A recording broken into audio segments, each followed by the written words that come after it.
Season on the line, 4th and 11.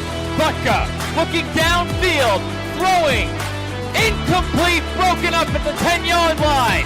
And Old Bridge is headed to the NJS IAA Central Jersey Group 5 Championship game. There's one in the flat. Good catch that time by Ransom. Ransom with a lot of room. And a good block by Delonzo down the field. And Ransom is gone. 57 yards to the house. 2-2. Swung on and miss. Strike 3. St. James Smithtown has done it. They are the 2025 New York State Little League Baseball Tournament champions. Drops back, throws all the way to his right. Has a man down the field, and he's got him! First play of the drive, touchdown, New York Green Wave! St. Aoki's season on the line. Goal to go from the 2. Kyles looks to run with it. Pitches it to Sip. He grabs it. He's in for the touchdown. The final 25, and they're neck and neck. Kane looks like they have just a dash of a lead. Salisbury taking first. What a race!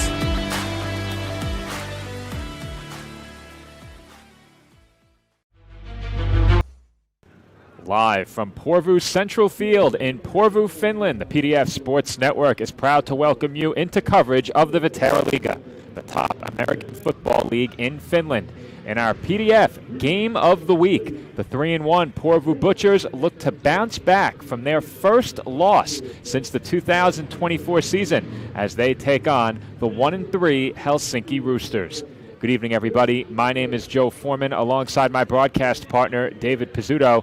And Dave, 2 weeks ago, the Butchers narrowly escaped Kuopio with a win against the Steelers. Last week, in what was undoubtedly our game of the year covering the Maple League here on PDF, the St. Aoki Crocodiles became the first team to defeat the Butchers since the 2024 season as they knocked off Porvoo in overtime. The Roosters scored a decisive victory in a must-win game against the East City Giants 2 weeks ago, ahead of a bye last week. So before we talk a bit more about this matchup, show us what all of this means for the standings here in Week 6. Yeah, Joe, the standings are a bit all over the place. By virtue of a bye this week, the Crocodiles are staying put in first place with a record of 4-0. But from there, muddy waters, especially if the Roosters can score a huge road win here today. The Steelers and Royals square off tomorrow, and both of those teams could leap over the Butchers with a win tomorrow and a Roosters win here tonight. Conversely, a Butchers win, and they and the Crocs start to build a cushion, and then it's the rest of the league battling for the remaining 2 playoff spots. It's an intriguing matchup, especially looking at the resurgent Saints, who are coming off of their second win. Who knows, a few results their way, and they all of a sudden are in playoff contention. So it's been a fun start to the Maple League season.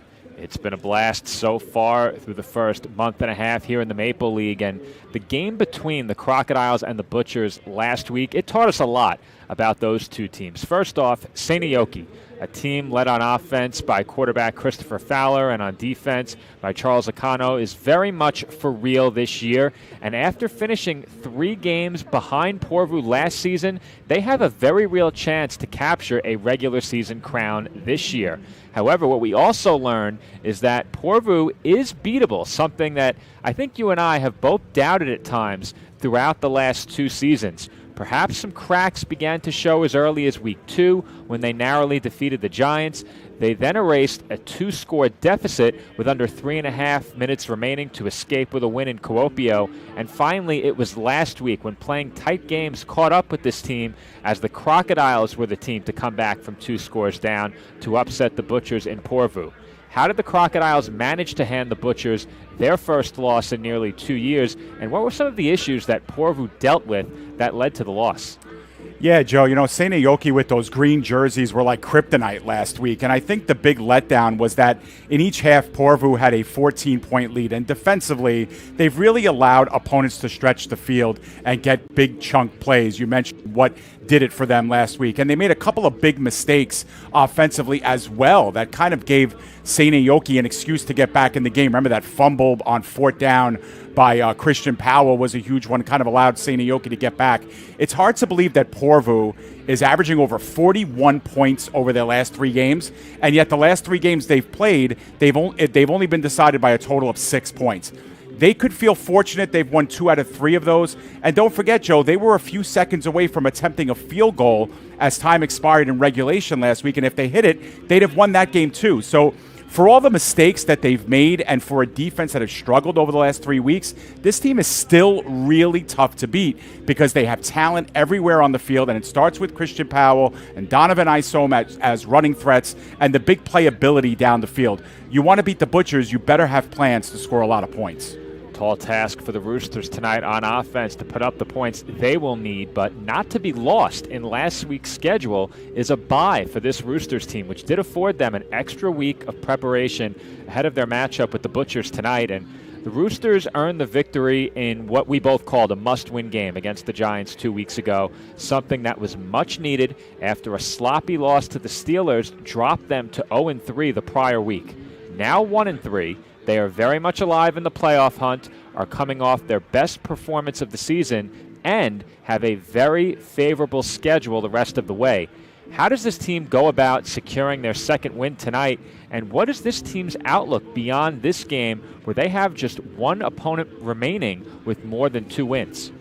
Joe, I think the key for the Roosters is they have done enough to win games this season. We saw that for ourselves in that game against the Steelers you just mentioned that we covered, but they've also done enough to lose games too. And so they really have to limit those mistakes that cost you games, namely the turnovers. We saw 2 right at the goal line against the Steelers, which could and should have resulted in points. We also saw a touchdown dropped in that game on a 4th down play. We also saw 2 missed field goals. We saw a field goal blocked and returned for a touchdown against the Royals.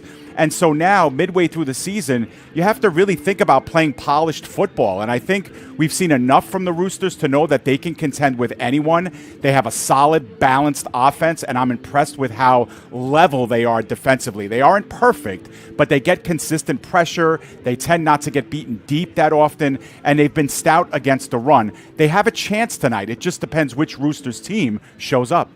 Well, you talk about the turnovers for the Roosters. They committed 3 critical turnovers in the matchup against the Butchers last year, and a 4th that came on downs, something to keep in mind entering the game tonight. But finally, looking around the rest of the Maple League this week, we have 1 game already in the books as the Saints picked up their 2nd straight win with a big 45-7 victory over the East City Giants. Kahari Lane missed his 2nd straight game for East City, and the Giants simply aren't the same team without him. I think the loss now sets up East City in an absolute must-win scenario against the Roosters in a couple of weeks. The Giants will have the Royals next week, and the Roosters will have another bye. We, of course, have our game here tonight, and the Royals visit the Steelers tomorrow. For Vasa, I think this game is an opportunity for them to prove themselves as a contender. They already have a win against the Roosters, but the 3-win Steelers present an entirely different test. What intrigues you about this week's slate, and how does the Saints' upset shift the playoff picture?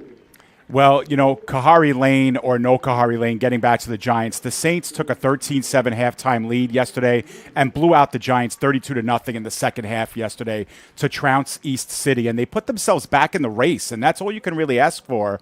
And their games become a lot more intriguing from here on in, no matter who they play. As far as tomorrow, it's hard not to like the Steelers, but the Royals, like the Roosters, depending which team shows up, defensively they're very sound. And if they can hang around in that game tomorrow, they should feel that they can score an upset. And if they do, then all of a sudden it makes for a wild second half of the season. Similar if the Roosters score an upset in this game. Maybe last year we saw a lot of these games as, quote, automatic, Joe, but that's not the case this year. Certainly not. And the Butchers find themselves in a bit of an unfamiliar position, looking to bounce back from a loss while the Roosters are feeling the pressure of the resurgent Saints moving up the Maple League standings. Porvoo and Helsinki kick off coming up on the other side of this break. Keys to the game and opening kickoff up next, right here on the PDF Sports Network. The PDF Sports Network is officially seeking sponsors for the 2026 Vaahteraliigs season.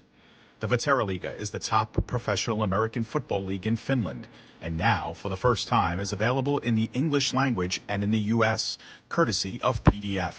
Join us as we make history by showcasing the Maple League to a new worldwide audience.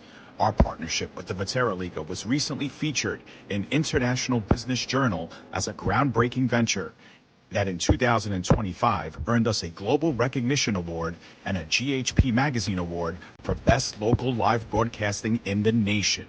It's time to bring our coverage to the next level and showcase your products and business to local and international audiences. Show your support now by calling us at 732-723-8189 or by emailing pdfsportsnet@gmail.com. No, I'm right. The podcast that uncovers the origin stories of some of the biggest names in sports, media, and entertainment. Nick Dirks here, along with Joe Calv, wanted to do a podcast. Everyone was like, what are you, crazy? Who's going to listen? I'm so happy that you asked me to do this. I couldn't have been more thrilled. And follow us on socials. Check us out. I promise you, if you want to work in media, come to us, and I promise you, we will get you on the right foot. That's what it's all about, uncovering the origin stories of some of the biggest names in sports, media, and entertainment. Keep it locked on You Know I'm Right. Refined, restorative, results-driven. At CMX iMed Bar, we blend medicine, aesthetics, and wellness into one luxury experience, led by Dr. Angela Roque. Located in the heart of Pier Village, Long Branch. Visit cmximedbar.com or text 9089-232-694 to look better, feel better, live elevated. Joe Foreman and David Pizzuto back with you here on the PDF Sports Network as we get set to kick off Week 6 in the Maple League as the Helsinki Roosters visit the Porvoo Butchers. One game in the Maple League already in the books this weekend, a big win for the Saints over the Giants. This the second game on the Week 6 slate. Dave, we spoke about it ahead of the break a bit, but what are some of your keys to the game tonight?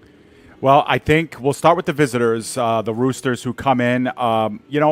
Officially, they want to go on a win streak. You mentioned the 3 straight losses. They're coming in on a big high. Can they maintain that momentum? And one of the things that they did well last week, it wasn't an overpowering victory, Joe, only 27 points that were scored, but they were efficient enough, right? And they cannot turn the ball over. When you start turning the ball over against the better teams in the Maple League, you're going to lose, plain and simple. We saw that against the Steelers where they left 20 to 30 points on the table in that game, and you can't get away or you can't get a victory over a team like the Butchers when you're leaving 15, 20 points on the scoreboard. It's just not going to work out for you.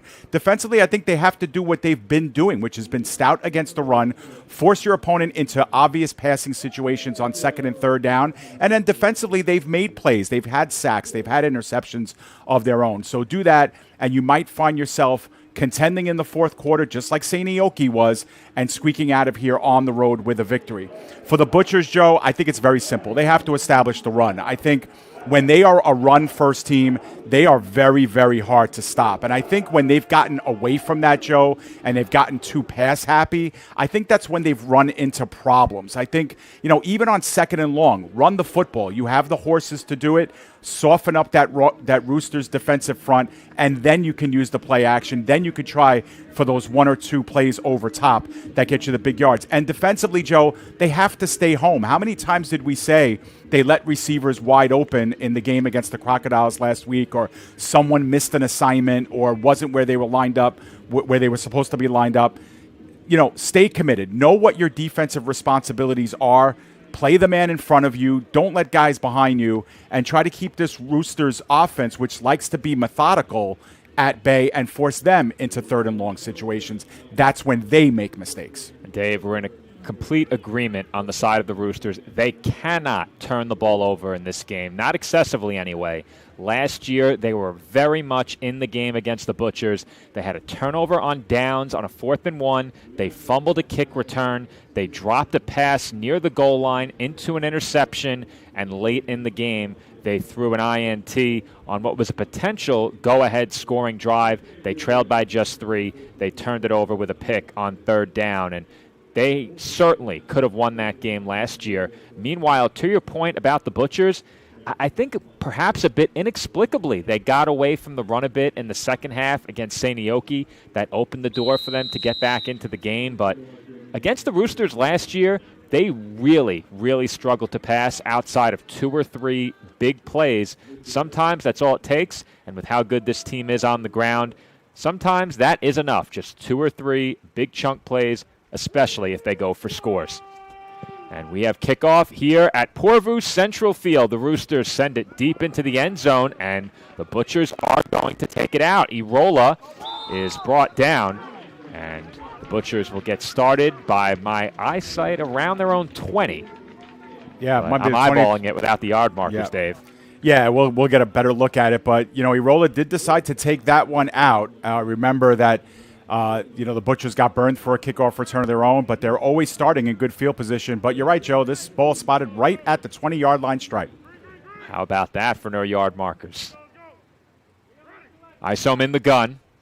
2 receivers to each side of the formation. He's looking to throw on 1st down. Has a man open, and it was dropped. Isaiah Grice had a big opening there in the Helsinki defense and couldn't bring it down. Yeah, no, and that's something. Grice is wearing number 7, and remember, Joe, J.J. Jones Jr. the third was wearing number 7. He is not in uniform tonight, so you wonder if that's injury-based or roster-based decision. But Grice, new man on the block here with a play to be made. Instead, it's 2nd and 10.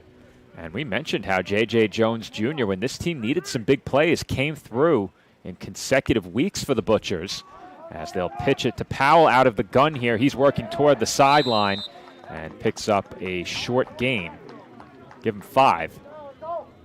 Yeah, and that's what I mean. Even on 2nd and long, you can't be afraid to run the football and make sure the Roosters continue to guess what you're going to throw at them play to play, because they have the ability to get 5-6 yards pretty routinely on 2nd and 3rd down and long. Yeah, I did not think Powell was going to be able to turn that into 5, and he showed us a small sample of just how good he is. 3rd and 5 now. Trips to the left, out of the gun. Isom looking to throw, steps up and runs. Isom tripped up, stays on his feet, and gets out of bounds well beyond the sticks for a 1st down run.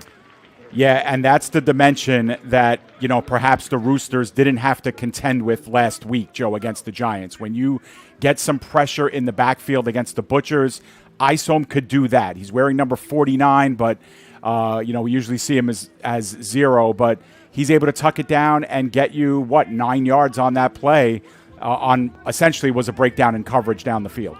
And we've seen it now time and time again. Defenses don't have an answer for his legs on 3rd down. Isom lines up in the gun once again. A lot of big bodies near the line of scrimmage trying to set that edge for Powell. And Powell turns upfield and picks up a nice chunk of yards there. Not sure where he stepped out, but the Roosters seem to have him contained. Not so. Big run for Powell. Yeah, Joe, and again, he's able to round the corner, and he was forced out about 9 yards up the field. And I want to apologize. Our replay system isn't working, Joe. The replay is triggering, but it's not. I'm trying. All right. So we should be back. 1st down for the Butchers, and indeed we are back. Ball at the Porvoo 46-yard line. Isom once again in the gun, this time 4 receivers on the field.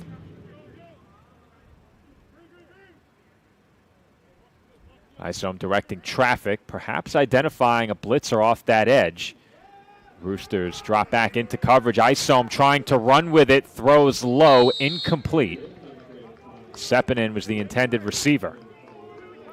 Yeah, and that's the one thing you want to try and get Isom to do is throw on the run. I think that's a little bit of a weakness to his game. And that time it looked like maybe it was going to be a designed run off the fake, delay underneath. But, Irola was in that, low, soft zone with a play to be made. Instead, it's 2nd and 10.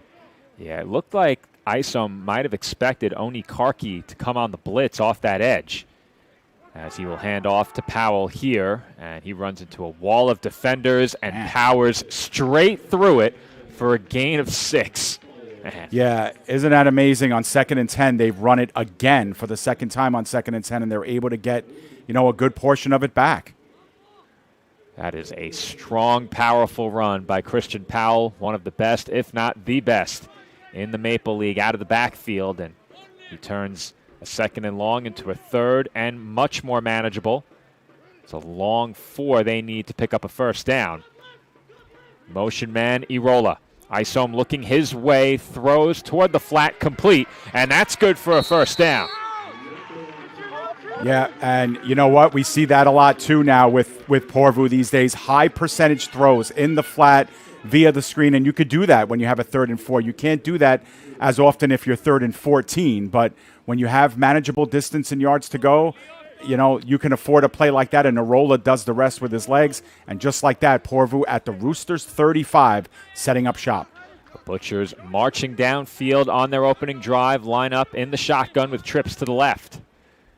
Powell flanking Isom to his left. A lot of bodies on the left side of this offensive set. Irola stacked behind Grice on the outside. They're looking that way. Isom running out of time, heaves it downfield, incomplete. Well, Christian Powell had a really nice block in the backfield. Otherwise, the Roosters were coming in hot and heavy, and Isom did have a little bit of time. I thought maybe he was going to flush himself out to the left, Joe, and take advantage of some of that room out there. Instead, he just let it fly for the throwaway on that play. It looked like he had somewhere that he wanted to go pre-snap, and the Roosters took it away. And I think they did that a couple of plays ago as well, where Isom identified what he may have believed was going to be a blitzing DB and just didn't have anywhere to go with the football. Threw low on the run, incomplete. Seppin in the motion man pre-snap. Isom looking left, a bit high, and brought down by Isaiah Grice. His first reception brings the Butchers into the red zone. Yeah, we'll see if we can queue up this replay. No, it's just not queuing up, Joe. It's showing me a replay from 3 plays ago. But, yeah, has just a nice hot read. And, again, the Roosters do well to bring a heavy amount of pressure on that play. But Grice is able to elevate, makes a good play on that time on his second target of the game. Well, you'd love to have a target like that as a quarterback where you could put the ball a bit high, and the long wingspan of Grice able to go up and get it and secure it on the way down. Isom in the gun, hands off to Powell, and 3 Roosters stand him up at the line of scrimmage. Yeah, that's the multiple times now the Porvoo Butchers are going to be in a 2nd and 10 situation, and the Roosters really, this has been the play where they've, given up a little bit of cushion or a little bit of yardage and have allowed Porvoo to operate 3rd and short. Let's see if the Roosters can make a big play here on 2nd and long to keep an obvious passing play on the table, 3rd down, where Isom has to scan the length of the field. This has been a very lengthy drive for Porvoo as they hand off to Powell again. And he had a nice hole, close up quickly, and once again, the Butchers will have a 3rd and short. Yeah, it looks like about a 3rd and 3 coming up, so he's able to get, 6 hard yards on that play, does Christian Powell, and, a lot of options here on 3rd and short. Looks like it'll officially be a 3rd down and about 4. You would think they might have 2 plays to get this as well. Isom lined up in the gun, trips to the right. Grice, the man wide out to the left. Powell in the backfield. Roosters crowding the line of scrimmage. Here they come. Isom throwing quick, and Grice makes the catch inside the 5. Man, that's a gorgeous play by Grice, not only to snag it, but also to hang on to it, because that coverage is really good on that play. And Porvoo now wants to work quickly inside the 5, 1st and goal.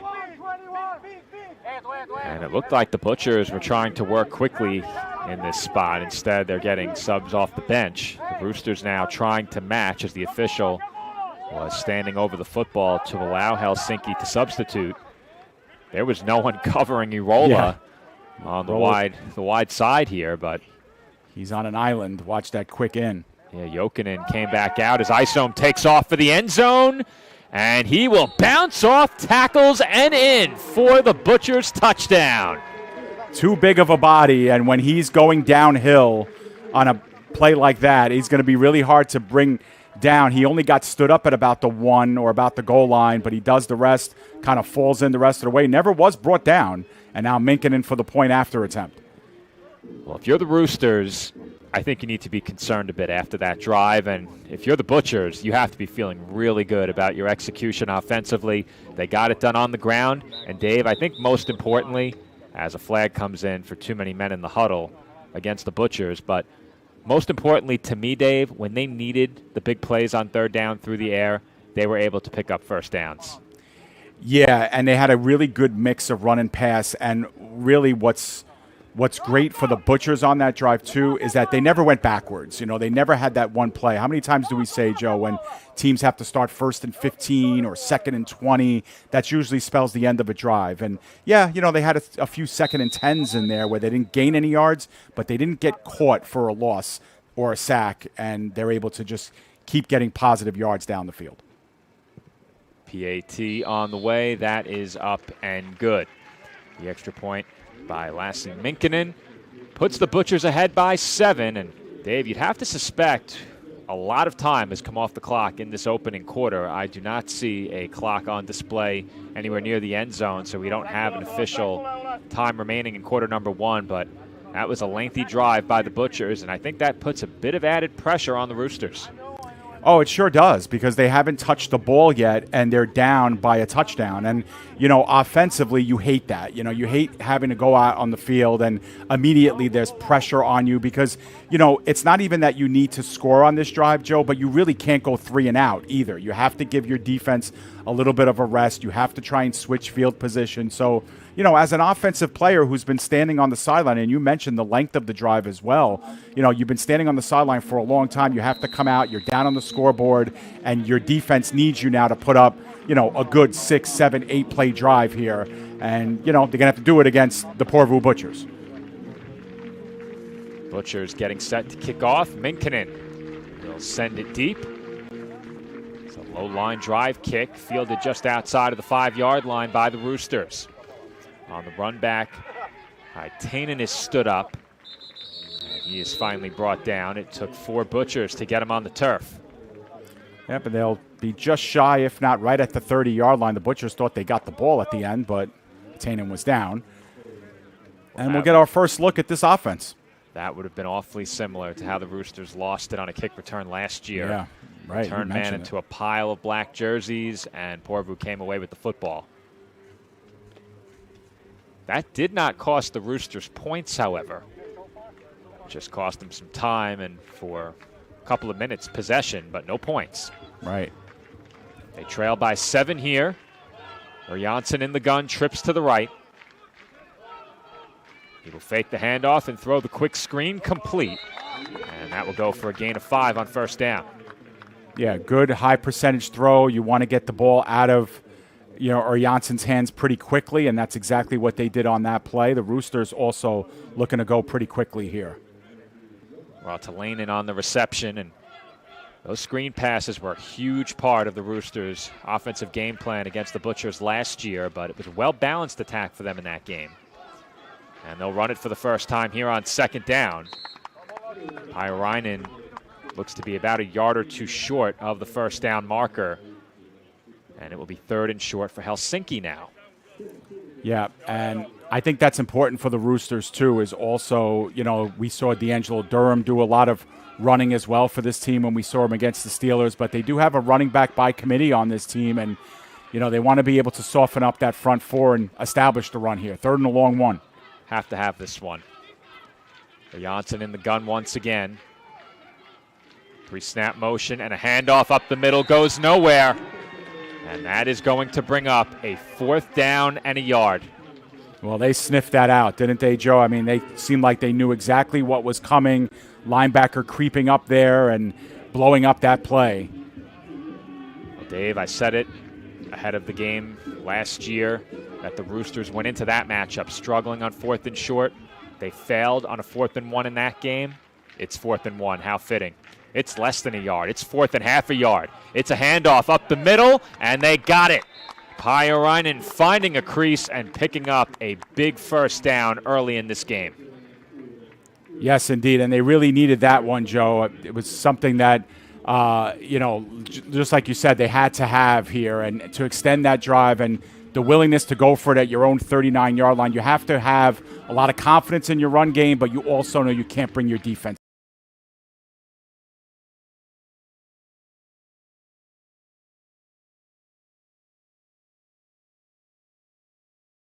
I am very much with you. Okay, yeah, okay. Though the feed is going in and out on our back end. Yeah, we hiccuped a little bit here on my end. Okay, so that's probably why you lost my audio. Either way, it was a first down run for Pyrainen and a pickup of 5. 2nd and 5 now for the Roosters. And picking up that first down on 4th and short has to take a massive weight off the shoulders of this Helsinki offense. If you get bounced off the field there via turnover on downs, that's a backbreaker early in this game, as it's a steady diet of the ground game. Pyrainen picks up first down yardage on the 2nd and 5 run. Yeah, I agree. And, now the running game is working, and they're doing it right through the teeth of this Butchers defense. Remember, we spoke so highly about the Butchers offensively, but defensively, they've been victimized, pretty much the last 3 weeks. They've given up a healthy amount of points, 32 to the Giants, 42 to the Steelers, and 41 in the extra frame against the Crocodiles, 35 of them in regulation. So they've been cut up a little bit. Janssen in the pistol will hand off to Durham this time, and he is stood up and driven backwards. Yeah, and you know what? We said this during the, Porvoo drive, but again, being able to move the ball forward and not go backwards, critical in games like this, and when you start with a negative play, these are the holes that are hard to work out of. And now they're faced with a 2nd and 12. It's not earth-shattering yards to go, but it changes the dynamics of an offense completely. Look at this unique formation. 4 receivers to the left. Janssen is looking that way, has a clean pocket, and time runs out on him. He is sacked in there. Damont Gordine, and it's going to be 3rd and very long. Yeah, I have it as a 3rd and 18. It could be even more, Joe. But again, that's a product of losing yards on first down. You lose yards on first down. Now, all of a sudden, 2nd down is an obvious passing situation. The Butchers know that, so they bring pressure. You have great downfield coverage as well. For every receiver, you got 1 and 2 guys. You got zone coverage there. Or Janssen, no choice. He doesn't see anybody open and just gets swallowed up by the defense. He had a good pocket to start that play, but could not find an open receiver. It is now 3rd and very long. They need 18, and a whistle comes in. I think a timeout may have been called ahead of the snap. Let's see. Oh, they want to discuss it here. We talked about it last time we covered the Roosters.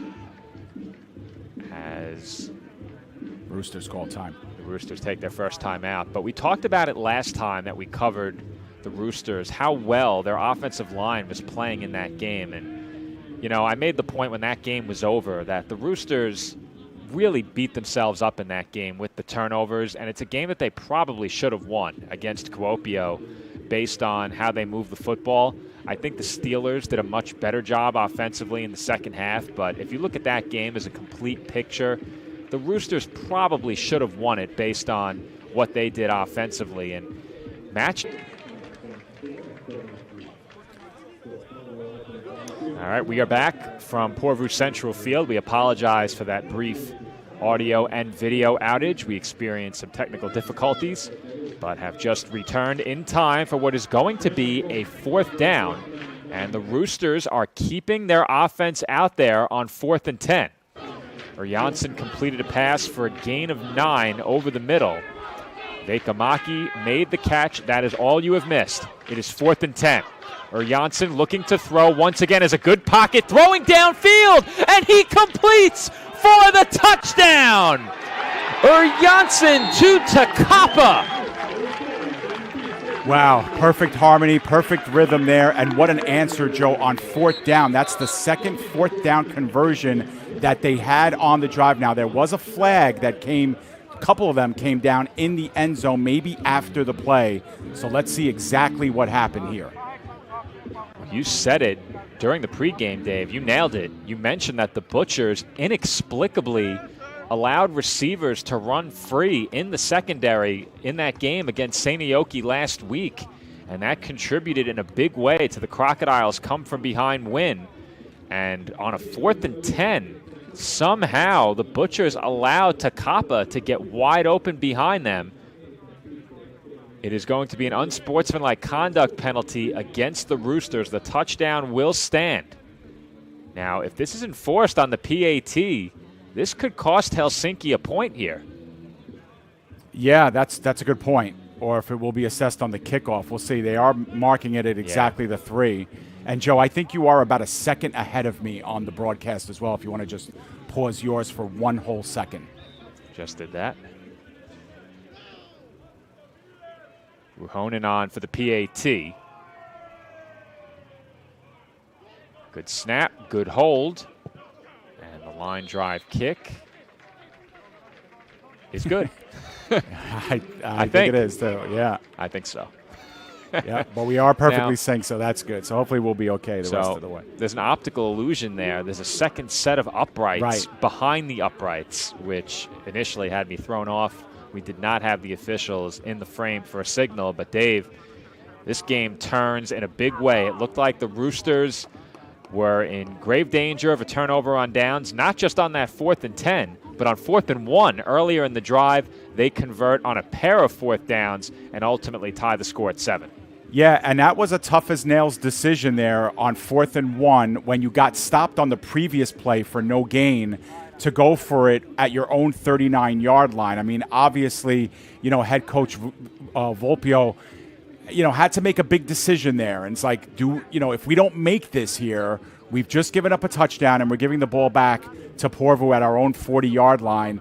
They decide to go for it. They get 3 or 4 yards on that 4th down, and then they back it up on a 4th and about 10, going the distance. The home run ball is successful. Now, Porvoo will get good field position out of this, Joe, because as you can see, the Roosters are kicking off from their own 20 following that unsportsmanlike conduct penalty at the conclusion of the touchdown.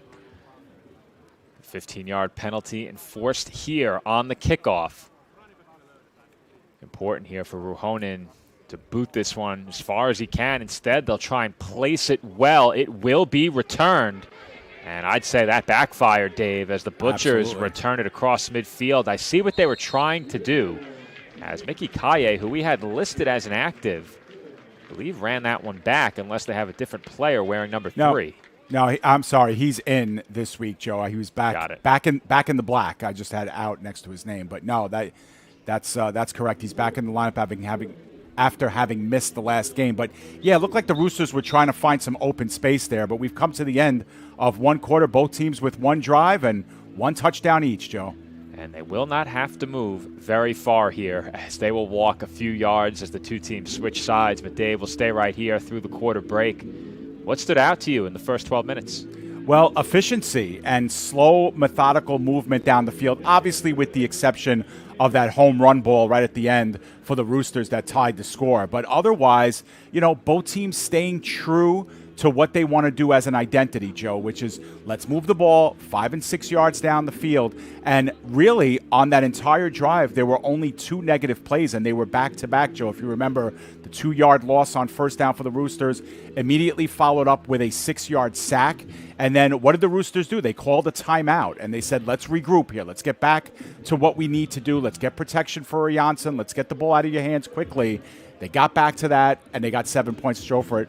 Very impressed with both teams' first offensive drives, and the defense wasn't bad for each team on those drives, just that the offenses were very efficient. And I think, of course, the Butchers' opening drive was impressive, but I think it's something we've seen many times before. This offensive line asserting their will at the line of scrimmage, opening up running lanes for Christian Powell. And as I said when that first drive ended, to me, what really stood out was them being able to complete the big passes when they needed them, especially on third down. Shifting our attention to the other side, the Roosters with the ball on third down. Janssen not only completed the pass downfield, but he needed the time for his receiver to get open over the top. Takapa got behind the Butchers defense, and once again, this Helsinki offensive line held up in pass protection to allow that pass to be made. That can't happen without that unit up front. Absolutely. Kaye in motion to the right side of the formation. Isom will fake the handoff and throw. Incomplete, and a flag does come in. Yep. And Isaiah Grice might have gotten his jersey tugged there, and he's been a big factor here in these early stages. Already his third or fourth target of the game. He's made some really good catches. And I was just about to say, Joe, when I saw that go incomplete, that I don't like the play call. Get back to running the football. You have the league's best running back. You have the league's best run game. I think 240 yards per game they're averaging on the ground. Get back to that. Get back to Butchers football. But they'll get the 15 yards and a first down out of this. Yeah, I think for me, watching the Butchers the last several weeks now, we've covered this team a lot this year, in part due to that rescheduling of the game last week. But when you watch this team, it just seems that at times they struggle to gain traction through the air. So I'm almost inclined to say early in the game, if you can get something through the air, you try and take it. But to your point, it is a bit surprising to see how much they've thrown it early in this game as Powell has stood up after a short gain of a couple. Now, the reason why they've been able to do that on first down is because they've been getting good yardage on second down. And this one goes for a little bit less than what Powell is used to. Only got about 4 yards on this play. Actually, only 3, so it'll be second down and 7 here. So this is an interesting call here on 2nd and 7. I believe they'll probably look out to the flat here. Let's see. But the Roosters are not allowing a lot of cushion. Although I saw him back in the gun. You always have to watch his ability to run out of the shotgun. He likes to take off. And he is taking off to his right. The Roosters all over it, and he throws it away. Yeah, perfectly defensed that time. The Roosters came in with pressure right up the gut through that A gap, and they were almost able to get home there. And did a nice job of disrupting Isom enough so that he couldn't get around the outside and turn the corner. And also when he's on the run, that's when he's a little bit erratic with his throws. It's a big third down coming up. You'd like to think 4-down territory, but right here is a big play. Barring a huge loss, this is certainly 4-down territory. Isom in the gun sends Kaye in motion to the right. Roosters bringing pressure off the edge, and Isom delivers a strike to Sepinen. Yeah, and that time the Butchers did a great job of picking up the blitz. The Roosters definitely came with pressure, but the backfield and even the player in the slot, the receiver, I think it was Grice actually, he was lined up just over the tight end with a nice chip block to, allow Isom to just kind of scan there for just a second and a half that he needed to find Sepinen in the middle of the field. Butchers just brought a 6th lineman into the game. And going back to that last play very quickly, Dave, the Roosters had the right look. They sent pressure off the edge and dropped a pair of linebackers into zone coverage over the middle. Isom just delivered a strike over and in between them, as I believe Porvoo has called timeout. Yeah, they have. And we got our replay back. It's not coming back quickly, but we got our first replay of the game on that last play, so we were able to see it again, and Porvoo calling the timeout, not getting set up in time, not wanting to risk the delay of game penalty, and again driving well on this drive, not going backwards. And I'm surprised I didn't think to mention it sooner, but have you cleaned up the disc? I have. Yeah. You did? Okay. Yep, did it this morning. Especially with the reset, put everything on a hard drive that was in the archive, and yeah, I've had the replay issue when the disk space was limited and we had a lot of archived video in there. But if that's not the issue, I'm not sure what is. Yep, and we'll have to see if there's an update pending perhaps for our software, because it just seemed like even the replay graphic, Joe, didn't really show. It just kind of glitched right into the replay. So just some kind of frame rate error going on. We will manage. Yep, and the replay is triggering. It's just that it shows up in the replay, I'd say just bank. Give it a cut. Just give it a cut. Exactly, but it shows up in the replay bank 15 seconds later. So that's not very helpful. No, definitely not. But it was when the timeout is called. So. True, very true. Once again, 6 linemen on the field for the Butchers. Trips to the right. Isom in the gun, flanked by Powell. 1st and 10. And Powell takes the handoff. They set the edge. Powell looking to cut up field, stays on his feet, and lunges toward the line to gain. He's about 2 yards short of a first down, maybe 3. Yeah, I have a 2nd and 3 coming up here, Joe, but good things happen when you run the ball on first down for this Porvoo Butchers team. And you could see hands on hips now for the Roosters, tiring out here. This is what, the 8th or 9th play of this drive already? So, the longer these drives continue, the better the chances that the Butchers are going to punch this one in. Trips to the left this time. Kaye briefly in motion out of the slot. Isom now looking right, takes off, and is stood up right at the first down marker. I think he's short. Yeah, the way they're walking it down. Oh, now we just saw a motion for first down, I think, by one of the officials. I don't think so. No, I thought I think he was telling them to hold the sticks. Yeah, it's a good point. But it is going to be 3rd down and inches here. You can call anything in this spot. I think the right decision is just hand it to Powell, maybe have Isom run. But you have a chance to catch this defense looking in the backfield. If you have a pass play you can trust, you might have an easy pitch and catch for a touchdown. Roosters are getting a late body on the field, and I think they're going to have to call a timeout. Actually, the Butchers did, Joe. Both teams looked a little bit out of sorts there, getting late substitutions in. And, let's not forget, Joe, late in the game, I don't know if it was that late, it was early in the 4th quarter, the Butchers had a big 4th down and 1, if you remember. And, Powell had that big fumble, and that kind of changed the game a little bit. And they struggled a little bit, even scoring 38 points last week. They struggled a little bit on 3rd and 4th and short last week. So, head coach Vuk Centuria, sensing this is a big play. Obviously, you have 4 downs here, so you have 2 plays to get a foot. But you don't want to go backwards on this play. You don't want to take a procedural penalty. But also, you want to make sure you get this hard yard here, because this was a hard yard last week against the Crocodiles. And it really killed the Butchers late in that game in the 4th quarter.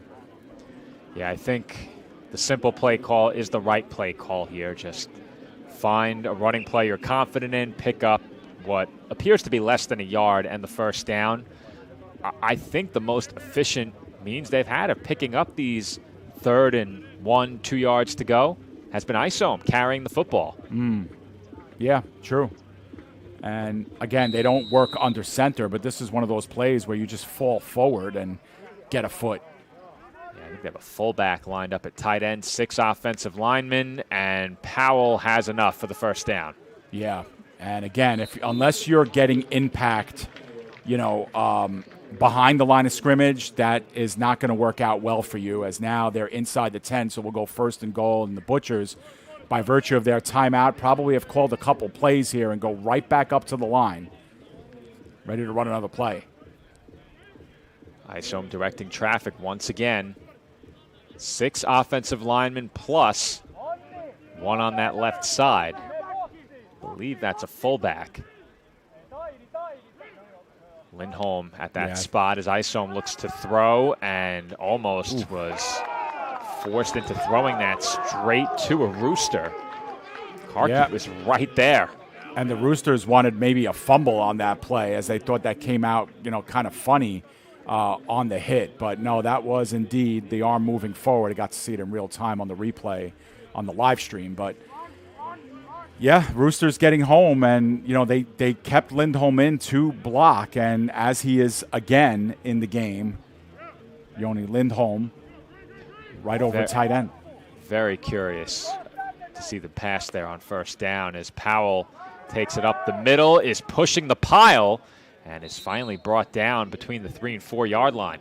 Yeah, but that's Powell. I mean, you think he's dead to rights, but as long as he can hit the hole with something, with some type of substance, he's going to pull forward for 3 yards, and that's what makes this play very intriguing here. The ball spotted at the 4, actually just inside the 5 yard line stripe, but Isom, watch out for him here. Watch out for Powell, but also look for the rub route, maybe up top as well. Yeah, they love those deep outs. Watch the slot where Sepinen's lined up here. Isom looking right, running out of time. Pump fakes, flips it, and it's incomplete. Yeah, they wanted the rub route, Joe. That's exactly what they were looking for. Only the Roosters kind of backed off a little bit in coverage, and they kind of let Porvoo, the receivers, kind of like wipe each other out a little bit. And when ISO wanted to throw it, there was just no option there. And here we go. Big 4th down and goal. The Roosters stiffening up here. Let's see if they can get the one big stop defensively. Another lengthy drive for the Butchers. It comes down to 4th. 4th and goal at the 4. Isom looking left. Has time. Throwing. Back corner of the end zone. Complete.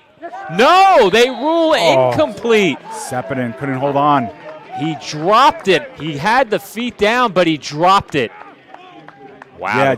the camera got there at the tail end, and it came out.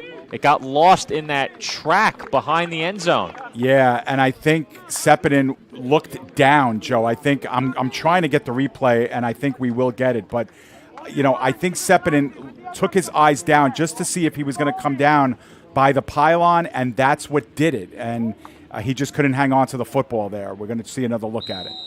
I could not find the football on a second look. I don't know where it went. I thought he had it, and then the official signaled incomplete. And I think the football skipped onto the track outside of the turf field. I'm watching the replay now as Janssen hands off on 1st down, and that's a loss of a half a yard. Yeah, I don't know where it went either, Joe. I still don't know where it went. Third look, and I couldn't find it. Yeah, like an optical illusion there, I guess. But yeah, you're right. Was he ever close? Did he ever have hands on it? I thought he did. Unless like he maybe kicked it away from him when it fell down. That's the only thing I can think of. But yeah, it played the tricks on the camera as well. But a short loss on 1st down makes it a 2nd down and 11. The Roosters spread him out wide. I don't think it was close. I think it sailed over his head, and that's why we couldn't find it. Janssen is leveled. He fumbles. The Butchers have it, and they down it at the 1. Wow, leveled is the right word, Joe. He got absolutely walloped there. Blindside hit, and the Butchers fall down on the ball at the 1, but essentially they take over 1st and goal. Wow, what a turnaround here. Well, hold on. The offense is still out there for Helsinki. I did not see a flag. No, me neither. Janssen got decked from behind, and a flag comes out. Are they going to call a penalty on the hit? Oh, they better not. Let's see. Hit on the defenseless player. We'll get a see. No, it's intentional grounding? How does that safety? That benefits the Roosters as far as I'm concerned, Dave. Yeah, so do I. It's 2 points instead of what could have been 7 or 6 or 7. So the Butchers get 2 points. And, Joe, I hate this call here for intentional grounding. He got hit from behind, and that's what forced the ball out. There's no way he threw this ball. Yeah, I agree. I can't even fathom how you would call that, because you can't know if he was grounding as he got destroyed while throwing the football. Yeah, just very unless odd. he has eyes in the back of his head, I doubt he had the wherewithal to feel the pressure and ground the football. Absolutely no way. We're seeing the replay now, and there's just no possible way that was a throw. How is that intentional? No, there's no way. It's ridiculous. I don't mean to laugh about it, but I don't have much of a choice when I see the replay and am told that's intentional grounding. There's just no way. Janssen's like, sure, I meant to throw that, sure. Yeah. He should walk back to the bench and tap his chest, say, my bad. Oh, my goodness. Yeah. So, his tackle or whoever it is that allowed that blindside hit might owe him a steak dinner after the game. Right, yeah. Janssen's probably still feeling the cobwebs on the bench here. But I think you're right. I think that this absolutely benefits the Roosters, that last play. Yeah, they undid much of the benefit with that. You can't do that. No, and especially coming off a safety kick, But they're going to get the ball, I believe, on the Roosters side of the field here. What is it, 30 yards from the spot? So they'll probably get it right at the 50. Unless they choose to re-kick from the 10. I assumed it went 15. to the 40 automatically. Well, I think it's 30 yards from where the kickoff takes place if it goes out of bounds, or where it goes out if it goes out, before that. So if they kick from the 35, it's 35 to 35. Or is it 35 to 40? I forget. The rules are different. Well, in the some of the NFL, leagues that we play. it's typically the 40, which would that be 30 yards from where they kick off in the NFL? No. I don't 35, think so. right? Yeah. But they're going to So kick that, off. so that would be 35 yards from the spot, like you said Right. before. That'd be 25. 35 to the 40. Right. Yep. But yeah, instead, Porvoo wants a chance to return here, and why not? I mean, you're going to get the ball in great field position regardless. As long as you don't make this touch the turf, you should be okay here and be able to start in Roosters territory. Yeah, if they score a touchdown, then the safety ultimately does work in their favor, and again, the kick goes out of bounds. This is very quickly turning into a disaster if they keep backing them up. This is tough. It would be half the distance from here. Well, they'll spot it now at the 10. It's a 5-yard penalty, so they're going to reset at the 10-yard line. So each time you kick it out of bounds, they move you back more than that. They went half the distance. No, the They were safety at the kick 15? started. Yeah, they started at the 20. They backed up to Okay. the 15. Now they're backed up to the 10. Okay, I got it. Yeah, I'm not a math major, if you couldn't tell. Well, at some point, something's got to give here. Yeah. Is there a point at which the officials can decide enough is enough? I don't think so. I mean, Porvoo has the option. You can field it. You can take the result, and whatever it is, 25, 30 yards up the field, I would take that at this point. But yeah, because they've showed no inclination toward kicking it anywhere within the field of play. they have the ability to rock it down the field. I mean, this is a big leg here. And that's a good kick, received just inside the 30. Irola bouncing it to the outside, has some blocking across midfield. And I thought he might try and bring that one back in. Yeah, towards the hash marks, right? He decided just to tiptoe out, but now do we have a penalty at the end of this play? Well, if the Butchers gave back any of that yardage, there's simply no reason to do that. And now, if you told me I could have the ball at the 1 or I could have it on the plus side of the 50 with the 2 points and a chance to score, you still take the touchdown, I'm sure, but you might think about it for a second or two. Right. But the hold's going to back them up. Exactly, Joe. So exactly what you just said could not happen, happened, and Porvoo will have to back up. Now, they had such great field position that the 10 yards still puts them in really advantageous field position, but we'll see where that hold took place. Oh, it's now they've signaled hold the other way. All right, so even better if you're the Butchers. But you're right. Now you think about, well, maybe this was a good payoff. We got 2, and now we have, just a quarter of the field to have to go down to get the 6 that we wanted originally. So if you tell a head coach you can have 2 points and the ball at the 35, or you could have the ball at the 1 and no points, what do you think most coaches will take? I think they would take the points. I think they would take the touchdown. Agree. Yeah, I agree. Isoma looked to throw on first down and didn't look very long as he flips low to Powell, who had a lot of green in front of him. Yeah, he did, and that's the thing that you have to watch out for with Powell, because he stays in sometimes to chip block, but then if he finds himself out there, the Roosters kind of cheating up, you give him a lot of green space, he's going to do a lot of damage. But again, Isoma on the run just wasn't able to flick that to him in time. How many times have the Butchers run on first down in this game? Not many. I think only once when they got the 7 yards. They'll pitch it to Powell out of the gun again. He accelerates upfield and picks up close to 7. Yeah, and how many times have they run the ball on 2nd down and 10, Joe? And they've had a lot of really good success. So, not sure we had whistles for a helmet that came off. But, yeah, they've been doing really well here. That was a gain of 6, so we'll make it 3rd down and 4. And it's allowed the Butchers to do this, to reach deep inside the playbook here on 3rd and 4. Everything on the table, obviously in 4-down territory as well. 3rd down and 3. Trips to the left. Isom looking that way, and he completes over the middle. Sepinen circled back toward the center of the field, but had enough for the first. Yes, he did. And Sepinen has been a good target right there in the middle for Isom. Isom doesn't have to scan too far down the field to his right or to his left. Sepinen running the 6 and 7 yard, curl route in and sitting right at the first down marker. Isom, that's an easy pitch and catch for any quarterback, especially one with the size of Isom, was able to see over those linemen. And he had enough for the first, but just barely looking at it a second time. Another heavy set here. Lindholm on the right of the formation as the handoff to Powell. And Powell breaks one tackle and another. He's still going. Powell staying in bounds, trying to work it back, but could not, and is taken down after a first down run. Yeah, if he's got it, it looks like he got it, but it's going to be 2nd down and 1, Joe. It looks like he went down about a yard shy. He gave up the yardage. He had it and backed up a bit. 2nd and 1 officially. But once again, the Butchers find themselves in the red zone. And this could be their last possession of this first half.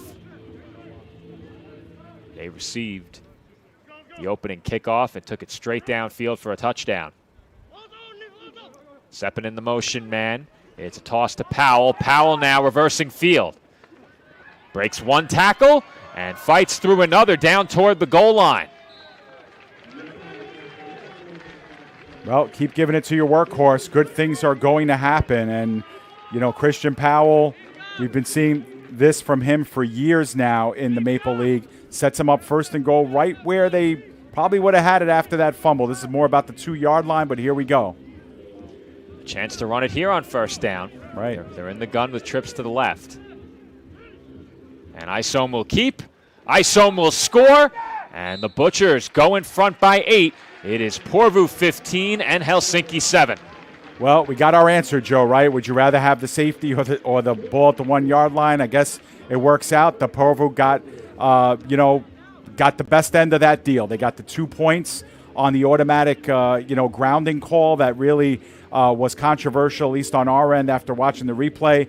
Get the ball back to start at about the 35-yard line, are able to, cruise down the field. They had, of course, the big conversion to Sepinen in the middle, but otherwise it was all Christian Powell. Finished off with a dash of Isom on the keeper, and he's got 2 touchdowns for himself today. This is an important PAT by Minkinen, and it's blocked. The Helsinki special teams unit comes up with a big block on the PAT. That was Yanni Kotro who got up and got fingertips on it to keep this a 1-score game. Yeah, and that's exactly right. So it still remains a 1-score game, touchdown and 2-point conversion, but a nice job that time by the Roosters to get up and, block that line drive kick. That is a big-time blocked PAT by the Roosters, and if there's any way to swing momentum back in your direction after what was a disastrous sequence of events, first you had the safety, which for a moment looked like it was going to be a fumble recovered at the 1, then a series of kickoffs out of bounds and a holding penalty against the Roosters in kick coverage. That put Porvoo at the 35.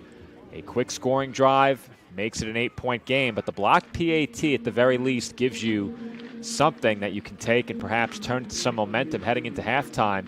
If the Roosters can tie this one before the break, they very well may receive the second half kickoff in a tie game. Yeah, and you kind of feel bad for the Roosters offensively because really, that drive that started at the 1, that's tough to start that way.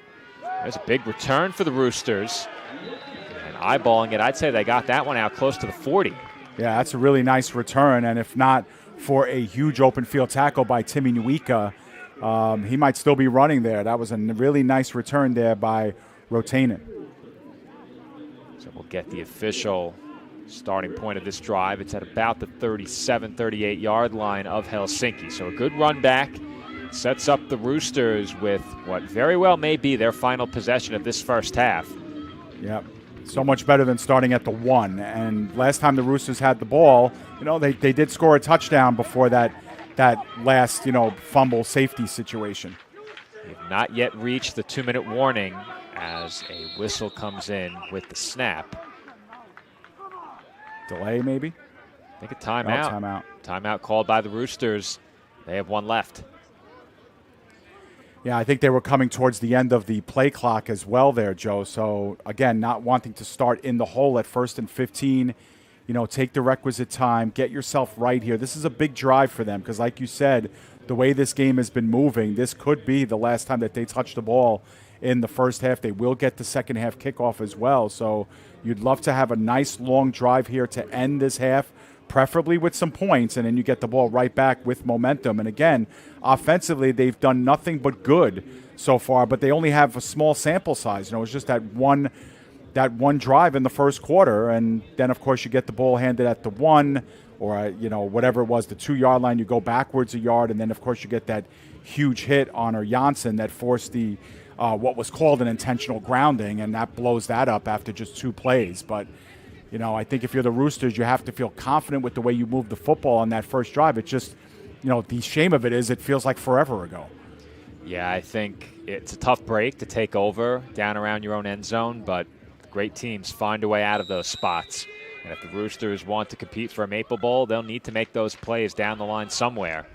As they will hand off here on first down. It's a nice gain on the ground, and for a moment there, it looked like Zachary Wright may have had one hand on the football. I think that was number 10 carry. Yeah, it was. And Zachary Wright is, of course, the former Butcher who came, I think, 2 or 3 games into the season for the Roosters. Was a nice, really surprise for them on their roster. They made a nice announcement of it on social media, and then the following game, he had a big interception against the Steelers in the game that we covered, Joe, a few weeks ago.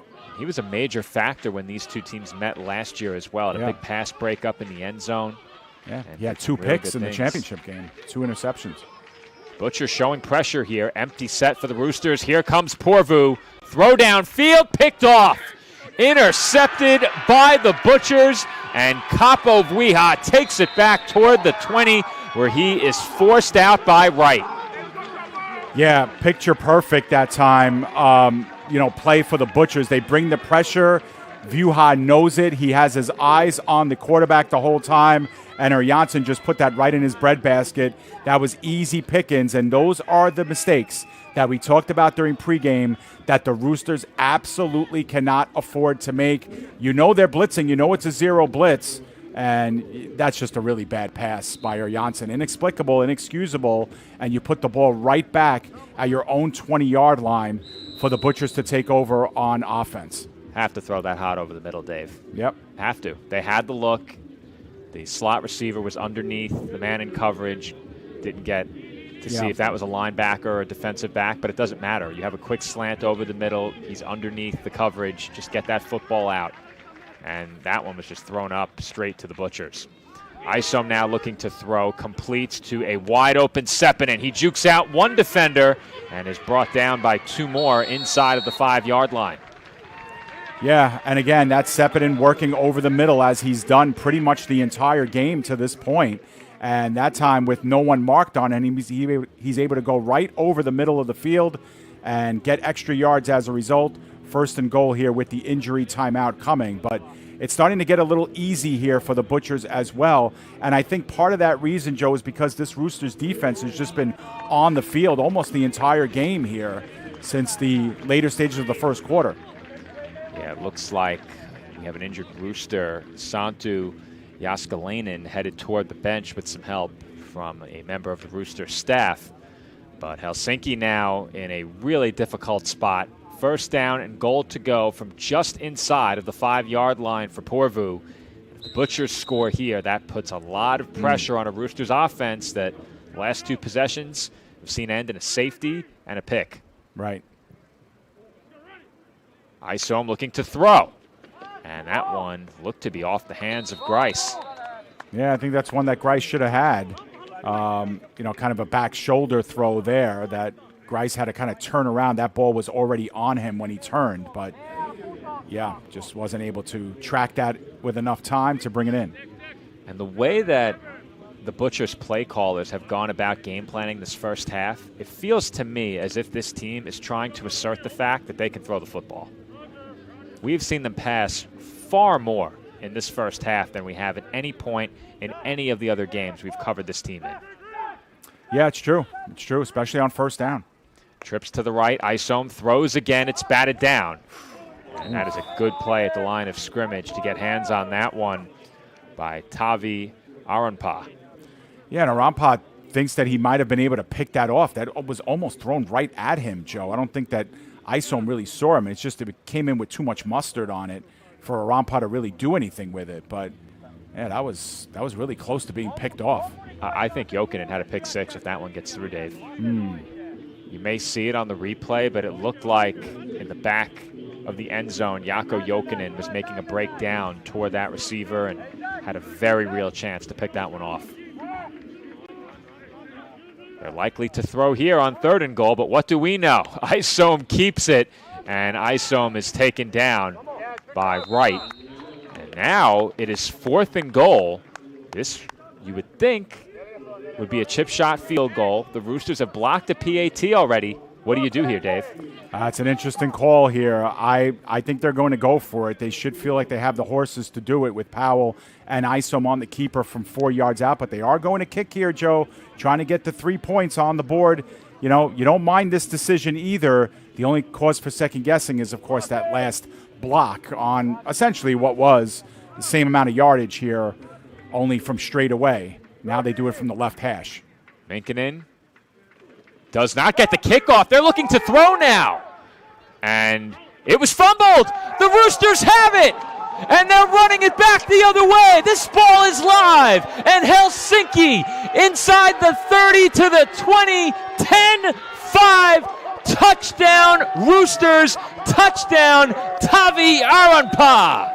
Well, he didn't make the interception on 2nd down, Joe, but he sure made the play there and huffs and puffs down for the score. And that was not a designed fake, Joe. I know that, maybe we thought, I think that the snap just went awry.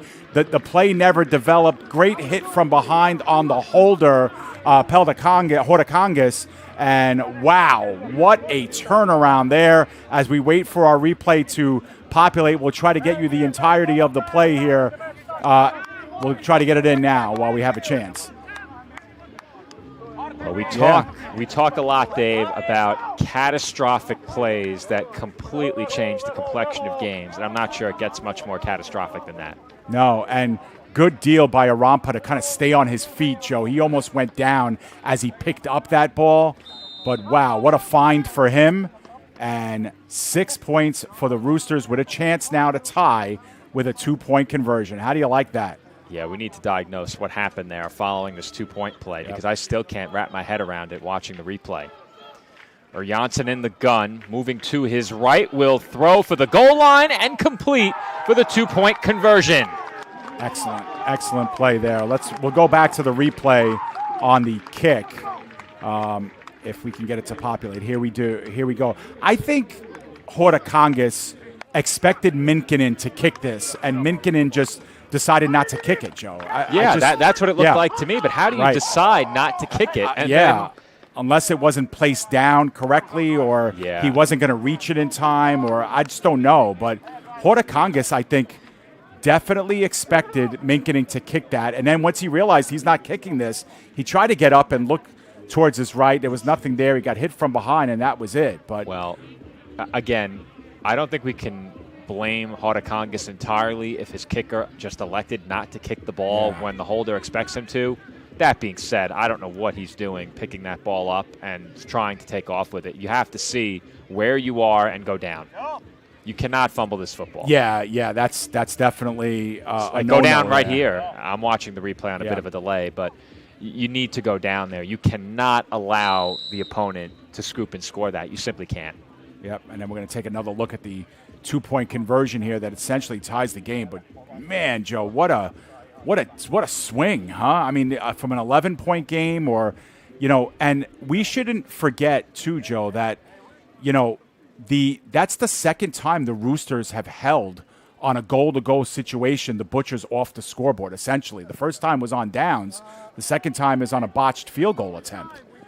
But we talk about the Roosters leaving points on the table. How about the Butchers leaving a couple of big drives on the table, and the Roosters are able to turn it into 8 the other way? That's wild. Yeah, I was about to make the point that you just made, Dave. The plays that have really hamstrung the Roosters in the games we've covered anyway, big turnovers, costly turnovers, and a lot of late game turnovers. I don't know if it gets any bigger than that last one in terms of a turnover, and it's the Butchers committing the big mistake on special teams. It's one thing to fail to come away with points on that drive. That hurts enough, but as you said, to turn that into 8 the other way as the Roosters have taken their final timeout. Seeing that turn into 8 the other way is demoralizing and completely reinvigorating for the other sideline. The Roosters had their backs against the wall against a team that's been really good offensively all year. They've shown that they can be a bit vulnerable defensively, but if you go into halftime down 2 scores against this team, we've seen the Crocodiles do it. They've come back and erased the deficit. That doesn't make it easy. Right. Yeah, we're getting another look at that in super slow motion, Joe, the botched field goal attempt. And you're right. I think, Hortakongas tries to do the right thing and tries to salvage the play, but by not falling down, by not giving himself up, and, of course, the fumble, these are mistakes that you just can't make in big games. And maybe you get away with that, last year when you're playing, teams at the bottom of the standings like the Wolverines or the Giants or the Saints. But, when you're playing a seasoned team, especially a team like the Roosters that have held you on 2 goal-to-goal situations, there's got to be more awareness than that. You're leading in the game by 8. Sure, you're leaving points on the table. That's bad enough. But the turnover, man, we said it during pregame, got to protect the ball. And for all the good that the Butchers have done in this half, they only have a tie to show for it now. And they've had the ball pretty much inside the Roosters' 5-yard line, 8 or 9 plays in this game and haven't been able to score.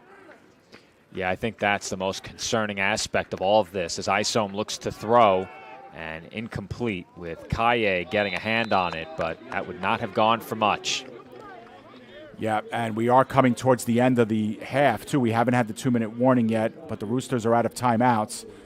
But still, Porvoo is going to need to get down the field here in bigger chunks, so they can't just lean on the run game, which they've done pretty much in the first half like we wanted them to. But, again, another pass on first down, another incompletion on first down. Yeah, I've been baffled by the play calling on first down, I have to admit, as Isom completes over the middle. And Sepinen with a big-time stiff arm may have picked up enough for the first.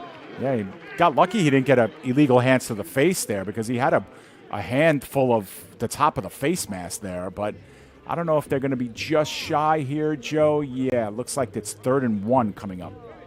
And I think we have a timeout. Could this be the 2-minute warning? It certainly could be. Yes, it is. 2-minute warning has been reached here in the second quarter of a tie game. And Dave, leading up to this game, we knew that it was going to be an important game for the Roosters without a doubt. We weren't quite sure in the weeks leading up to this one how important this game would be to the Butchers. Would they still be unbeaten? Would they be atop the standings? I think coming off a loss, this game takes on a lot more importance for them because not only do you want to avoid starting a losing streak, but if the Roosters win this game, they're within 1 game of you in the standings. You have the Saints resurging now with 2 wins. The Royals have 2 wins. The Steelers have 3 wins. All of a sudden, your playoff spot is very much in question if you don't win this game. Now, do we suspect the Butchers would miss the playoffs? No, but it's something to think about. Well, I have their schedule up on screen, Joe, and let's not forget the loss last week at home. This game at home. You're talking about back-to-back home games. You can't go 0-2 in these games, especially knowing you have to go to Seinäjoki next week to battle the 4-0 Crocodiles, who, by the way, are going to be very well rested. They have the bye week this week. So, obviously, that's not an automatic win for the Crocodiles or anything like that. But still, I mean, you lose this game. You got on the road against the Crocodiles next game. You have the Giants and the Royals coming up. You have a game against the Saints later. You only face the Steelers right now, who are in the playoff picture. But, yeah, this is a big game for them as well. Obviously bigger for the Roosters just in terms of what's in the win-loss column here. But, no, this is a game that they should have here, especially on their home grounds. It's 3rd and inches. Trips to the right. We'll see what they do here. You'd expect them to run it. And they will. And Powell is taken down. No, he is not. And he's still going. And flags fly from the secondary as it looked like they had Powell near the line of scrimmage. Malky hanging on for dear life. And eventually Powell got away and carried the pile forward for another probably 10 yards. Yeah, and it looks like a rugby pile just moving, like this mass of of men just moving together. And it's interesting to see there if maybe a hand got up in the face mask there or what happened, a horse collar. I don't really know. But what do you decipher is going on in that pile that warrants every single official through their flag, Joe? There's like 3 or 4 flags down on the field. Yeah, that's a great point. When every official throws a flag, usually something very blatant and noteworthy occurred near the end of the play. And to be honest, I didn't pick it up at all. Yeah, and are you allowed to assist the ball carrier? Maybe that's the call here.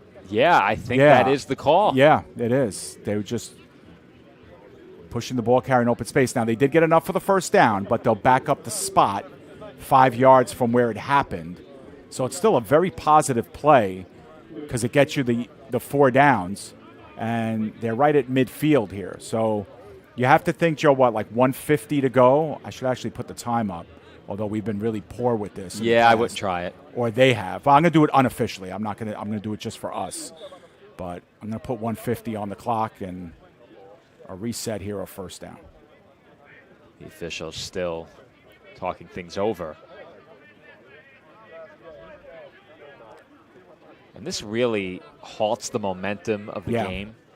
And again, no fault of the official. They have to sort through the penalty. But we've seen it quite a bit in other leagues that we've covered more locally, and at times when there's a big call, especially the situation late in the game last week. We'll talk more about that coming out of halftime, but it really derails the game when it takes the time for these penalties to be sorted through. Yeah, and I think the Roosters appreciate it because it just gives their defense more of a reprieve here, but yep. Butchers have to try to get back on track here now at the 50-yard line. 50 yards to go with about 1:50 left. Isom in the gun, trips to the right. He has a clean pocket and time to throw, airing it out downfield. Incomplete with a man open over the top. That was Irola. Yeah, and again, the camera was a little late getting there, but Irola looked like he had a step, especially on the inside track there with coverage being applied by Karki. But they went for the home run on first down, and you have to think they're going to have to work almost exclusively with the passing game here. They only have 1 timeout left that they can use. Isom again in the gun. Throwing on second down. He avoids the rush. Tucks it and throws it away. Credit to Isom there for getting that football out because he had Malky all over him. Yeah, and credit to the Roosters for staying disciplined in their lanes and getting home, keeping Isom backpedaling. The last thing you want to see is Isom moving east and west in the pocket. You want him moving south in the pocket, and that's exactly what the Roosters were able to do, getting a little bit of backside pressure and pressure right from in on his face. And that brings up a really big 3rd and 10 here, Joe, because another incomplete pass here with 1.5 minutes left. Porvoo's got to think about what they'd want to do on 4th down. Trips to the right. Isom looking to throw once again. It's a 3-man rush, and that is certainly intentional grounding, unless Powell was close enough. A flag does come out. Yeah, and Isom wanted to get that to Powell. There was no question about it. That was a developing screen pass, and it just never developed because the Roosters did not bite on it. So credit to them for not biting on that one, and it results. We're going to actually see it again here. So they are going to call intentional grounding. Yeah, and they lose the down too. So there's about 1.5 minutes left, and it's going to be 4th and a mile. So they will have to punt here, and yeah, that's the right call. Powell's not in the area. Yeah, he could have put it at Powell's feet. He simply didn't. Right, just kind of spiked Powell it down. was close, but not to the football. I mean, you can spike that near Powell, and as long as it's not off a defender's foot and intercepted, you're okay. Right. And now the Roosters don't have any timeouts. By my count, Joe, we have 1:32 remaining in the game, in the half, I should say. The Roosters cannot stop the clock, but they should probably bring a lot of pressure here on this punt. And if they get a big special teams play here, which Porvoo has been susceptible to in the past, you're going to give yourself a shot here with a few plays left. 4th and 22 coming up. Yeah, I think the dilemma for the Roosters is they have no timeouts, but like you said, if they make a play on special teams, they could give themselves quality field position, maybe set up for a field goal to close the half, though, based on what we've seen, would you even want to try it? Unless it's the last play. But I think if they get the ball here at their own 40, 45-yard line, I know you're asking for a lot here, but, they'll have plenty of time, to get a big play down the field, spike the ball, and get yourself in field goal range. It's definitely doable. First, the Butchers will punt. They do get it away, and not by much. Right. It's a good one, and it takes a Porvoo bounce. It nearly contacted a Rooster, and it is touched down by Irola at the 3-yard line. All right, so, I think the Roosters, they got to be careful here, because if you take knees, you're going to be forced to get at your own goal line. Porvoo could stop the clock only once. There is 1 minute and 22 seconds left by my count in this first half. But credit to the Butchers. They did what they had to do there on the punt. That's easily the longest punt of the game. That one went 58 yards with no return. So put that one in the Butchers column. I don't think that the Roosters would have to run a play here. I think they could probably take it to half if they move forward. They'd have to run the ball, but they won't have to do much more than stay out of their own end zone. Right. See how aggressive they look to be. And they will run it. And they won't pick up much, maybe a yard. Yeah, and now whistles blow. So are the Butchers calling? Not yet. Their timeout? No, they're not. Yeah, I think if the Butchers are content to let this one run to halftime, the Roosters can take it there. Yeah, I think that's what they're doing here. Yeah. Yeah, I would have figured there was about 1:30 or 1:40. So theoretically, they would have had to spend some time running their plays to get to halftime with the Butchers having one timeout. I think on third, they'd call it. And there's a big hole. Pyrainen breaks free. He's headed toward midfield with one man to beat. He is taken down deep into Porvoo territory. Helsinki has no timeouts. Well, remember, clock stops to reset the ball, Joe. So as soon as we hear that whistle, I have 33 seconds left with the clock stopped right now. As soon as I hear that whistle, we restart. Actually, it should be now. They're going to spike it.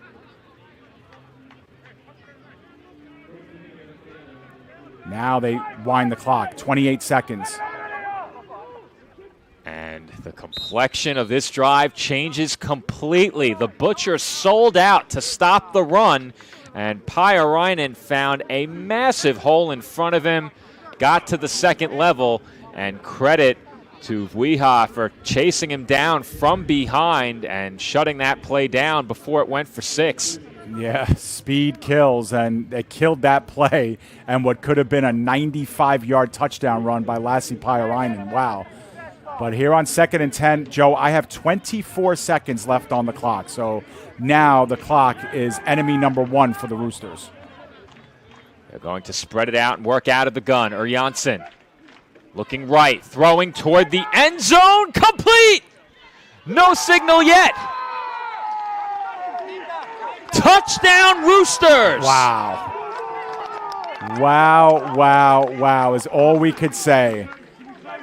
On pretty much back-to-back plays, they're looking at the divot in the grass, Joe, just to make sure that that toe was down, waiting for the replay to populate. But how about that? The Roosters go up by 6 on improbable at their own 4-yard line with under a minute to go. They score a touchdown. I think it's fair to say at this point, Dave, that cracks are beginning to show in this Porvoo defense, and we touched on it during the pregame. It goes back as far as the game against the Giants, but you mentioned the high point totals that teams have put up against this Porvoo defense as the PAT is up and good, and improbably, the Roosters go ahead by 7 in the closing seconds of this first half. But back to the point I was making very quickly, Dave.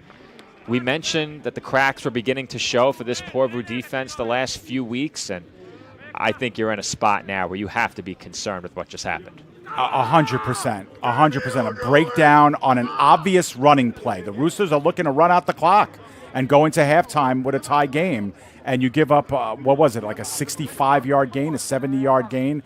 And, And then this play here, again, the receiver's open, but this is a beautiful pass by Janssen, probably the best pass we've ever seen him make. And holy smokes, right at the touch line, out of bounds. What a catch by Takapa. And the Roosters improbably have themselves a lead here right before they have 17 seconds by my count are left here, Joe, in the first half, which at this point you could consider a lot of time just based on what we've seen here. But man, oh man, I mean, the Roosters were down 15-7 with the Butchers going for a field goal, a very makeable field goal, and they find themselves down by a touchdown instead. And a squibber was touched by Porvoo, and Kaye wisely gets on top of it, did not think about a run back. But it's not just the breakdown on the running play and that touchdown throw, which, as you said, was a great ball from Janssen. It's the breakdown earlier in the game on fourth down. It's a series of plays now over the last several weeks that have left you scratching your head and asking yourself, where's the defense that helped lead this team to a championship last year? Because we've seen it quite a bit where they've inexplicably allowed really big plays. Yeah. And they'll kneel it here to bring the first half to a close. Our score at halftime, the Roosters 22 and the Butchers 15. Dave, final thoughts before we head to break. Well, wild. I never would have expected this, and especially how it kind of played out. It just gives cause to saying that you never know what's going to happen with some of these games. But credit to the Roosters, who looked like they were flat on their backs, Joe. And let's not forget the job that their defense did to hold the Butchers not once but twice in goal-to-go situations. They did not allow Porvoo to score. The second time they allowed them a field goal opportunity, and that's when they made the huge play on special teams that got them the tying touchdown, and then of course are able to do some crazy things inside of a minute to take the lead. But it started with their defense too. Porvoo, a lot of errors again, Joe, for the second week in a row. Only now, instead of going into halftime with a lead, now they're down by 7, and maybe some doubt creeping into their minds. Our score at halftime, the Helsinki Roosters 22 and the Porvoo Butchers 15. The Roosters score a pair of late touchdowns to close out the first half and take the lead into the break. When we come back, the third quarter from Porvoo, Finland, right here on the PDF Sports Network. The PDF Sports Network is officially seeking sponsors for the 2026 Vaahteraliigs season. The Vaahteraliigs is the top professional American football league in Finland, and now, for the first time, is available in the English language and in the U.S., courtesy of PDF. Join us as we make history by showcasing the Maple League to a new worldwide audience. Our partnership with the Vaahteraliigs was recently featured in International Business Journal as a groundbreaking venture that in 2025 earned us a Global Recognition Award and a GHP Magazine Award for Best Local Live Broadcasting in the nation. It's time to bring our coverage to the next level and showcase your products and business to local and international audiences. Show your support now by calling us at 732-723-8189 or by emailing pdfsportsnet@gmail.com. Burgers are better at the Brownstone in Metuchen. My weekend starts with the Brownstone burger, topped with cheddar, barbecue sauce, and a fried egg. Give me the Hawaiian burger. I love the Canadian bacon and sweet pineapple. How do you like your salads? Shrimp, chicken, beef? Stop in and see why families are eating good at the Brownstone in Metuchen. We'll meet you at the Brownstone. We'll meet you at the Brownstone. No, I'm right. The podcast that uncovers the origin stories of some of the biggest names in sports, media, and entertainment. Nick Durst here, along with Joe Calv, wanted to do a podcast, and everyone was like, what are you, crazy? Who's going to listen? I am so happy that you asked me to do this. I couldn't have been more thrilled. And follow us on socials, check us out. I promise you, if you want to work in media, come to us, and I promise you, we will get you on the right foot. That's what it's all about, uncovering the origin stories of some of the biggest names in sports, media, and entertainment. Keep it locked on You Know I'm Right.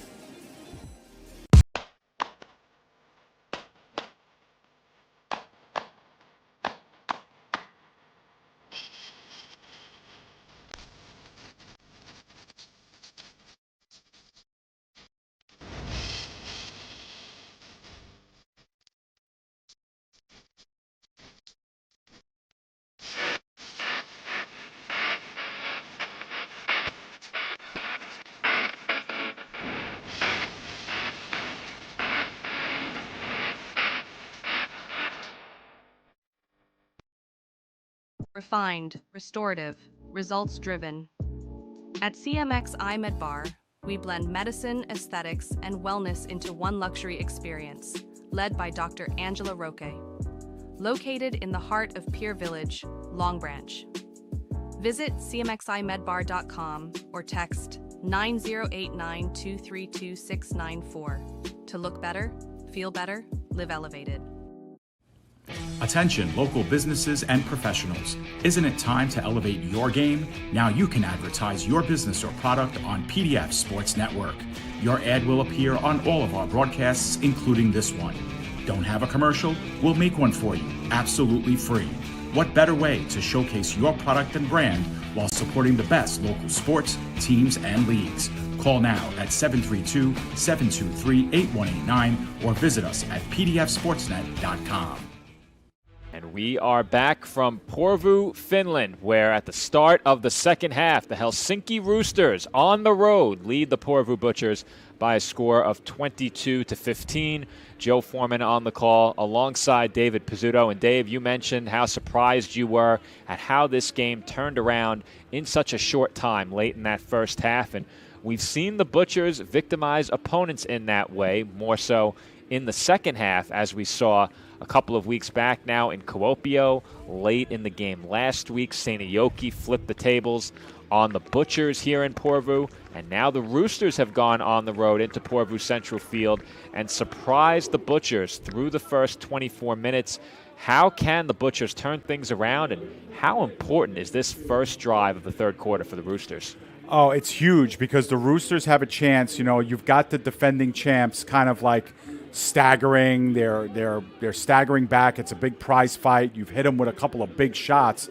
And if you're able to take this drive and do what you've been doing offensively, with the exception of that drive that you were inside your own 5-yard line, you know, and you ended up taking the safety, you know, Helsinki's done a really nice job offensively. Obviously, they had the interception as well, but, you know, this is a big drive. This is a big drive for this Porvoo defense, too, because, listen, it's a defense that's giving up about 40 points per game, and you look at Helsinki, they have 22 points on the board, and they committed a safety, and they had an interception, you know, so one of their touchdowns came on special teams, but, you know, they're struggling here. They are struggling.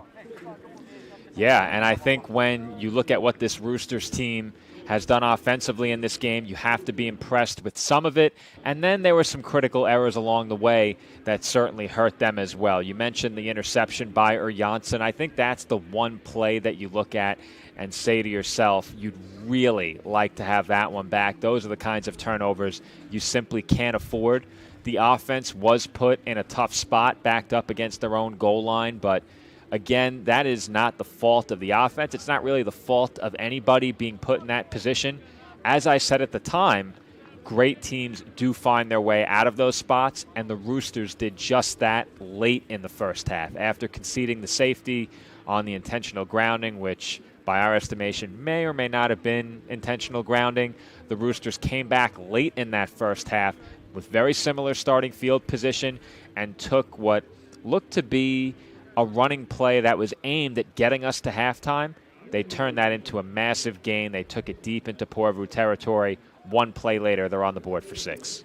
Yeah, and, you know, we talk a lot about complementary football, Joe. That's like a saying that everybody likes to say. And I think for the Roosters, it's their defense has really been complementary of the offense. Like, you know, for everything, for as much as the Butchers have, you know, scored points of their own in this game, obviously they scored a couple of touchdowns. They did drive the length of the field to get those touchdowns. This Roosters defense is showing some really good signs, especially when the Butchers get in close. And, you know, they've only been 2 for 4 on their drives inside the 10-yard line. And give credit to the Roosters for allowing that. Then a great job on special teams to get them the tying score. So, you know, 24 more minutes left, Joe, and nothing is sacred here. We know how these games can turn, and we still have 2 full quarters to see what we got. Roosters receive the kickoff to begin the second half, and Wright, with a good run back, takes it across the 30 with a flag down. And we'll see if this one is brought back a bit. Yeah, and, for all the mistakes that the Butchers have made, Joe, this was a team that was down by 2 scores in the fourth quarter with, like you mentioned in the pregame, 3.5 minutes left to go in their game against a very good Steelers team and a very good Steelers defense, and they just came right back and won that game by a point. And then, of course, last week they were in position. We said how we were going to talk about that a little bit, Joe. They were in a position right at the end to win that game against the Crocodiles. They just simply ran out of time. But, it was a tie game. They had the ball at their own 25-yard line with like a minute and 20 seconds left, something like that. And they went right down the field and might have had an opportunity, a chance to kick the game-winning field goal in that game too. So don't think for a second this Butchers team is going to just lay down and call themselves out of this game. There's a lot in the tank still left for them as well. Roosters begin this drive close to midfield following the face mask call. Janssen in the pistol, hands off on first down. And I believe that is the first carry of the game for Maxime Kurila. Yeah, we were talking about the running back by committee that this Roosters team employs, Pyrainen and D'Angelo Durham has not played in this game. He was a really big factor in the game against the Steelers, and he is in the lineup today. He was wearing number 23, but he hasn't played in this game for whatever reason. He got one carry earlier. He did, huh? He did, yeah. He was very dynamic in the game against the Steelers. He was. They'll hand off again here, and a big hole opens up on second down. And now the convoy is leading Pyrainen up the sideline. And he is taken down just short of the end zone.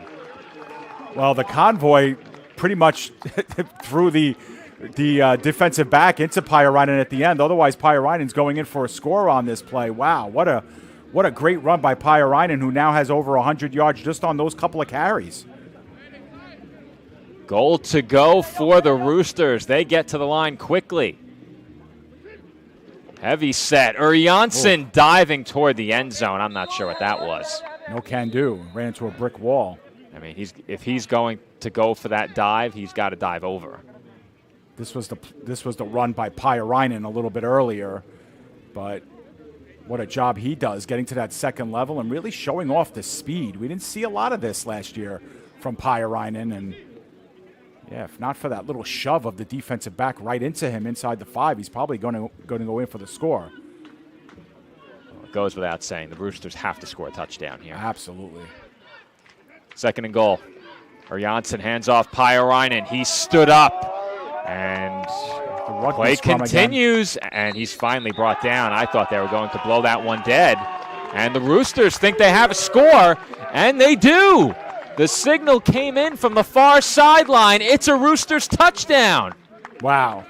So the pile was moving. It was organic. It kept moving. And next thing you know, it's 6 more points. And wow, you talk about throwing another shot at the champs. We'll get another look at this quick before the extra point.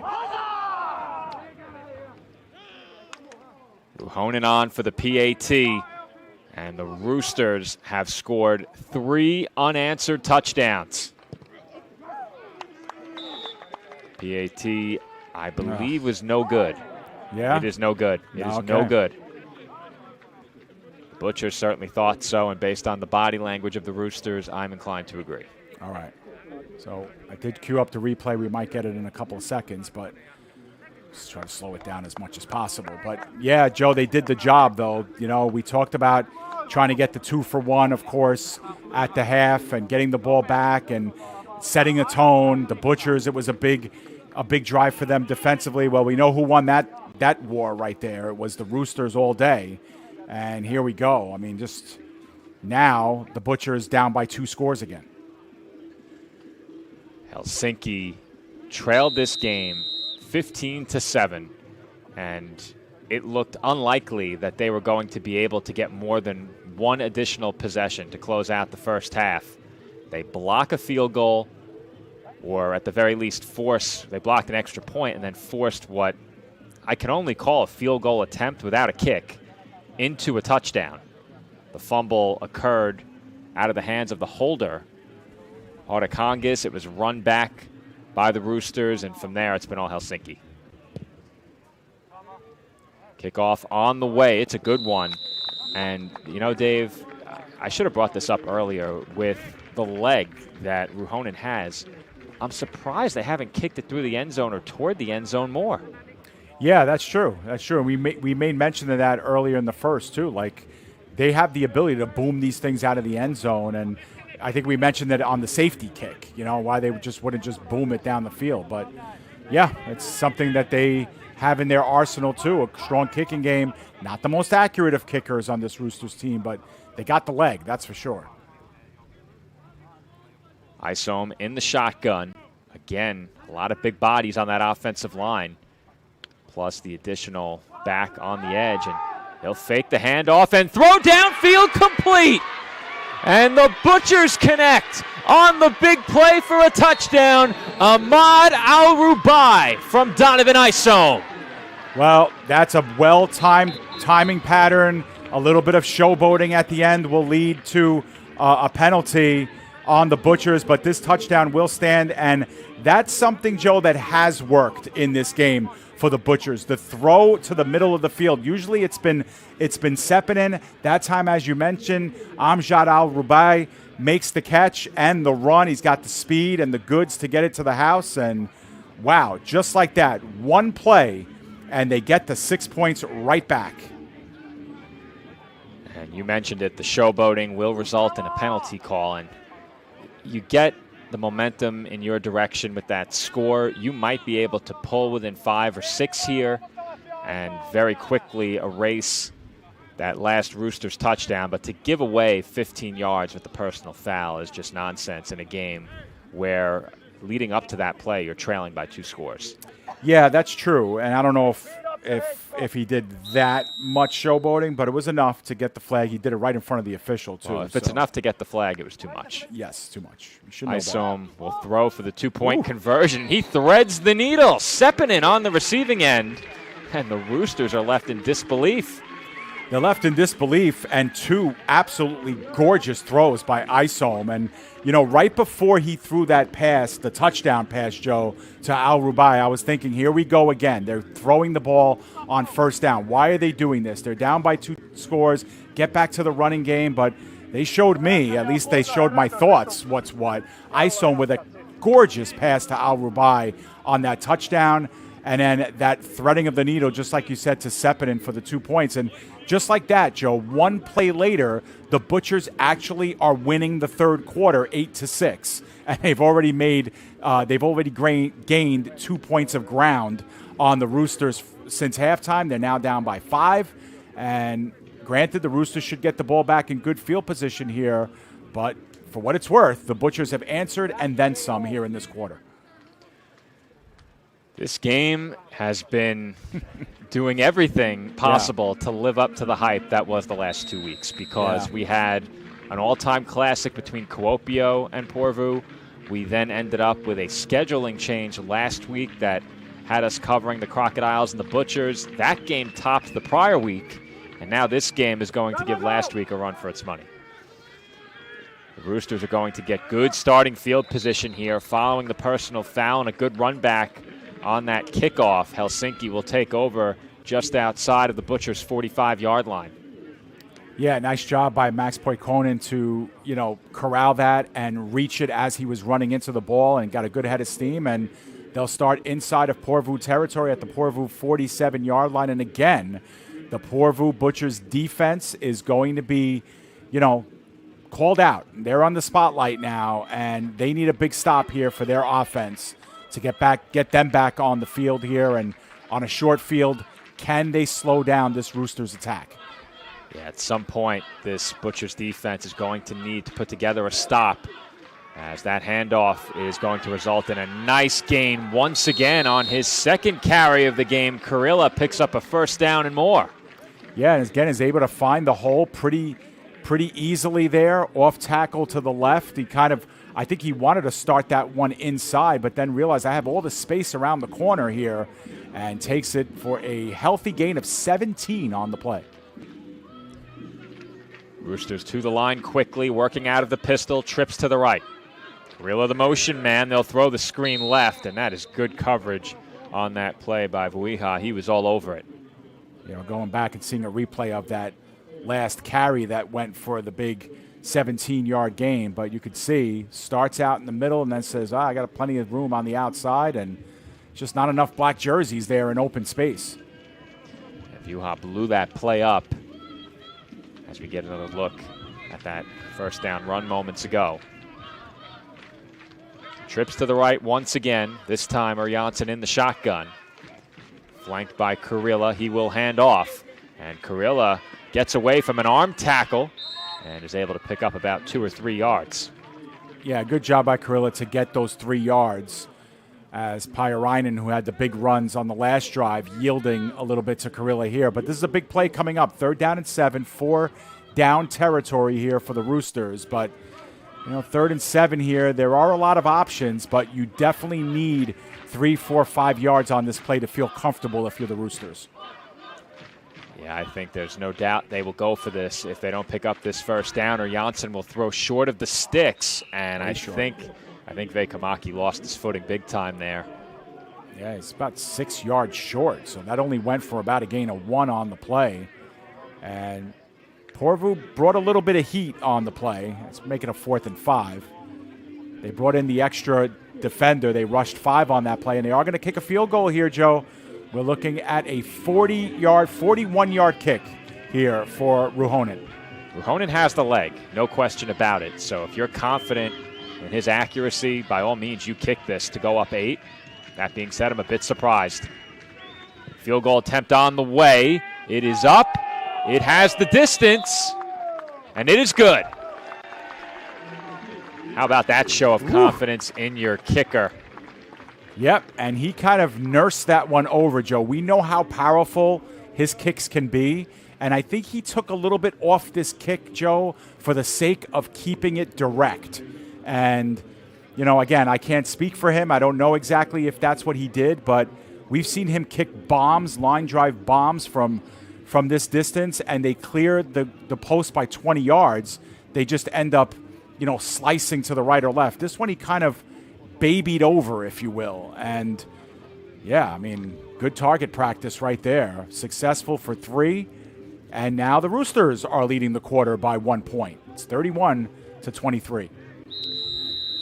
Well, I think if you're Helsinki, you're pleased with an 8-point lead. But given the starting field position on that drive, to come away with just the 3 isn't exactly what you were looking for there, Sure. Especially after the Butchers hit you for a huge play on their last drive. And now Porvoo has a chance to get it back and to potentially get even if they can score a touchdown and convert the 2-point try. Well, the Porvoo Butchers, we get another indication of the leg strength there. But, Porvoo has the ability to dink and dunk and run the length of the field. They're good doing that as it is. If you're the Roosters, you can't give up a touchdown like you did in the last drive. You can't just give up a one-play touchdown like that. No safety help over top. And granted, it was a beautiful play by the Butchers. But if you're the Roosters, defensively, I'm not saying you have a lot of pressure on you on this drive, but you certainly can't let the Butchers just rear back and get themselves 65 and 70-yard touchdowns here in the second half. It's play fake once again on first down, and a deep shot up the sideline. Incomplete. Irola had it hit him in the shoulder, but that was a really tough grab and good tight coverage. Yeah, Praesopson was at the very end of that play, was able to again turn towards the ball, get his hand up, and make a nice play there to disrupt it. It would have been a really hard completion to make, but still, there was an opportunity there. And if they put that ball over the top downfield instead of toward the sideline, I think they had Praesopson by more than a step there over the top. Yeah, more towards the hash marks, right? Yeah, I think the throw toward the sideline made the coverage look a bit tighter than it was. This time it's a handoff to Powell, and he outruns the backside pursuit, picks up a first down, and ducks out of bounds around the 40. Yeah, and again, we keep saying, why did the Butchers pass on every 1st and 10 in this game? Well, it's because on 2nd and 10, they've been giving the ball religiously to Christian Powell, and he's either able to get the first down on 2nd and 10 or able to get them, into a 3rd and 2, 3rd and 3 kind of a scenario, and that's worked. It's almost been like clockwork here that they pass on every 1st and 10 and then run it on every 2nd and 10 because most of the 1st and 10s are incomplete passes. We'll see what they do here. Ball officially spotted around the 37-yard line of Porvoo. And Isom will hand off on 1st down this time. Powell has to bounce it outside. And he picked up about 3 or 4 there before being forced out of bounds. Yeah, I thought he got a little bit more than that, too, but he might have ran out of real estate, like you said. Looks like he got about 6 on that play. Wow, Joe. I thought he was out much sooner. But you almost wonder, like, why aren't they doing this on every play? Because it's just, again, it's not to take anything away from the Roosters, but the Butchers have been so good about moving the pile forward. And even when you've, quote-unquote, stopped Christian Powell, it seems like he still gets an automatic 5 yards. I just haven't seen that the Roosters have an answer for the ground game yet. 2nd down and about 4. And Powell finds a crease, picks up a 1st down, and is tackled just shy of midfield. Yeah, they're starting to listen to us, Joe, as they have an official whistle as there's a flag down about 15 yards behind the line of scrimmage, and Lindholm is banged up as well. He's gotten a lot of snaps in this game as an edge blocker. And with how much he's been used, that would be a big loss in terms of bringing in that extra man on the offensive line. They've had 6 linemen many times during this game. And a personal foul against Helsinki is likely what resulted in that injury, as the Roosters will be backed up into their own territory here. Yeah, so on the last 3 plays, all running plays, Joe, Christian Powell got a total of about 23 yards on the ground, and now you just added 15 more via penalty. So your last 3 plays were run plays, and they've resulted in almost 40 yards of real estate. So I think if you're the Butchers here, again, you don't want to be one-dimensional to a fault, but they're just having so much success running the football and working in 5- and 6-yard chunks that, I don't want to say you have to move completely away from the pass, but I wouldn't throw another pass until the Roosters have proven that they can stop you on the run. I can't say I have any argument against that philosophy, Dave, because so far they have not shown they can stop the run. We've seen a lot of plays on 1st down that have gone nowhere through the air, and then they've had to work from 2nd and 10, where Powell has picked up this offense for most of this game. It's now 1st and 10 from the Helsinki 36-yard line. Isom in the gun, trips to the right, and a handoff to Powell. Powell working toward the far sideline is tripped up, and that's a good play by Zachary Wright on the tackle. Yeah, finally the Roosters got a good stop there. I think it was for no gain, and now on 2nd and 10, usually they've run the ball in this situation. Let's see if they have to put the ball in the air now. Powell stays in the game. Same exact formation here with trips on the lower half. The Roosters in the first half showed a lot of pressure around the line of scrimmage. Not nearly as much of that here in the second half thus far. I believe Isom may have changed the play at the line as well, and that drew the Roosters in. Who wants time, though? That's the thing. It sounded like we had an unhappy Rooster sideline. That's the sideline nearest to the camera and the microphone on field level. Yeah, the Roosters called the time, so critical 2nd down and 10. And, I think this is a critical play here, Joe, because, again, the Butchers, they haven't gone backwards much in this game, and I think the Roosters sense this is a play here on 2nd and 10 where they've usually given the ball to Powell, but we just bottled him up on the last play. Probably a passing situation here. If we can get a big sack, if we can get a big pass breakup, then, we're going to make the Butchers one-dimensional on 3rd down. And Isom, really with the exception of that throw with the touchdown on the last drive, has been a little bit erratic with the throws, especially when he's on the run. So you definitely want to think about bringing pressure as well in an obvious passing down. Well, should it come down to it, I think if you're the Roosters, you have to be very comfortable with how your defense has performed in the red zone in this game. They've been able to get the ball back to their offense a couple of times already, forced a field goal, and technically the ball never made its way into the hands of the offense because the field goal attempt that never was ended up returned for a touchdown on the fumble by the holder. But again, if it does come down to it, backed up against their own end zone, this Roosters defense has excelled in those situations during this game. And you're at a spot in the field now where the big play is less of a threat. There's not as much room to go over the top. There's still plenty, but that huge play, not quite the threat it was earlier. 2nd and 10. Ball still just outside of the Roosters' 35. Isom will throw quickly, and that is incomplete. Al-Rabai was blanketed on that play. Yeah, he was blanketed. Good coverage. That pass was really high, and the Roosters did a nice job of bringing in pressure, too, as well.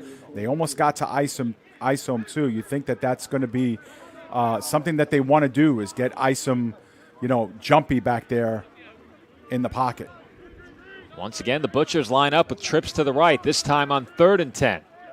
Powell flanking Isom in the backfield.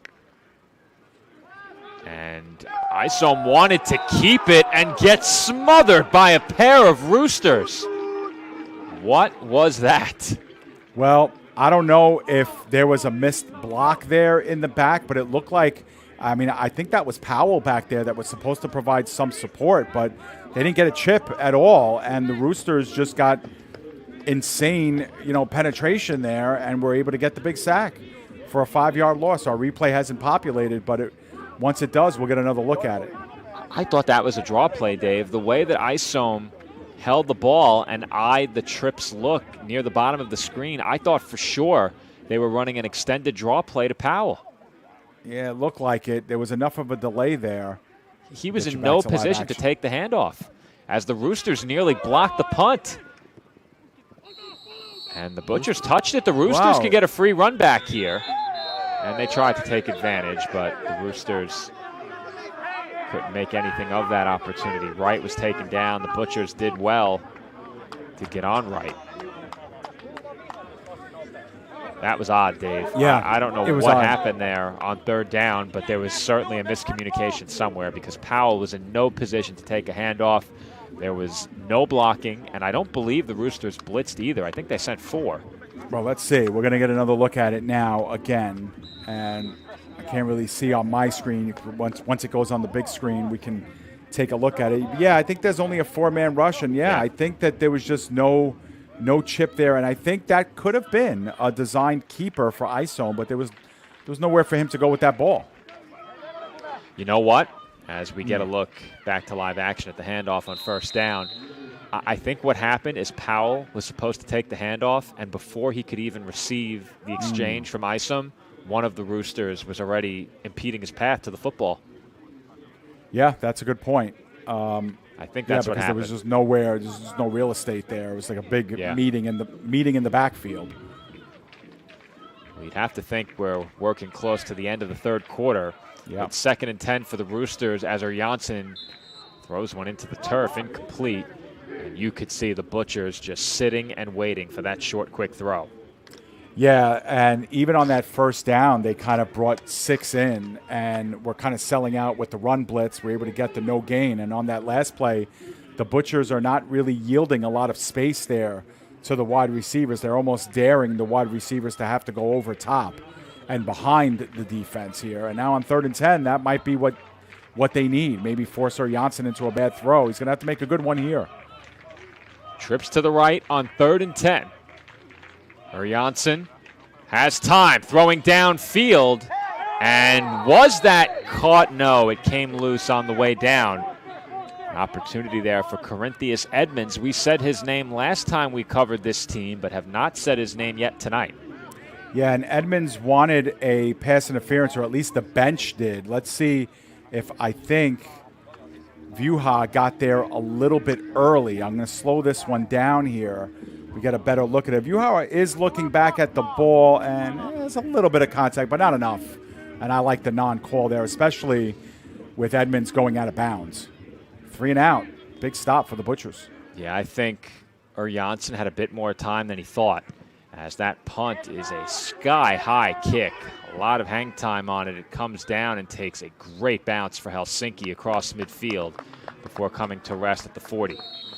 That's a 50-yard punt with no return, so you'll take that for the Roosters. But the Butchers did what they needed to do there, Joe. You know, they got blown up on their last drive, a bad, 3rd down and then a 4th down with the big sack. The 3rd down with the big sack, forced to punt. And, at least with punting the ball, you give away field position or you win the field position battle for the rest of the game. But that's only if your defense can get off the field, and they did. They get the ball back for your offense. Now it's time for Isom to take over. Isom in the gun. There was movement on the side of the Roosters, and this might be a free play. It's a big completion. Al Rubai again over the top from Isom, and I do believe the Roosters were offsides. Yeah, they did. I think they crawled in. It was the left defensive end that was guilty on the play, and they took over. And, you know, we said this not even in the pregame, Joe, but to ourselves, that this is kind of the calling card of the Butchers. Like, they have a great run game, and then they do one or two of these a game. You know, they do the deep ball, the deep bomb, and they, you know, as long as they can complete 2 or 3 of those per game, that's a sweet recipe for a high-powered offense, because there's a reason why this team scores 40 points a game. You just saw one of the reasons why right there. Presopson was there. He had coverage on Al Rubai over the top, and Al Rubai just ran past him. Yeah. The pass led him over the top of the coverage. Now Isom in trouble, throwing end zone, incomplete, out of bounds. Al Rubai, the intended target again. Yeah, essentially a throwaway that time for Isom. Didn't want to put it in harm's way there in the corner, but went towards the single coverage again to Al Rubai. But Roosters doing a good job of like staying disciplined in their lanes. They're not selling all the way out deep into the pocket either. Trying to get Isom to run east and west in the pocket. 2nd and 10, and once again trips to the wide side of the field on the right of the formation.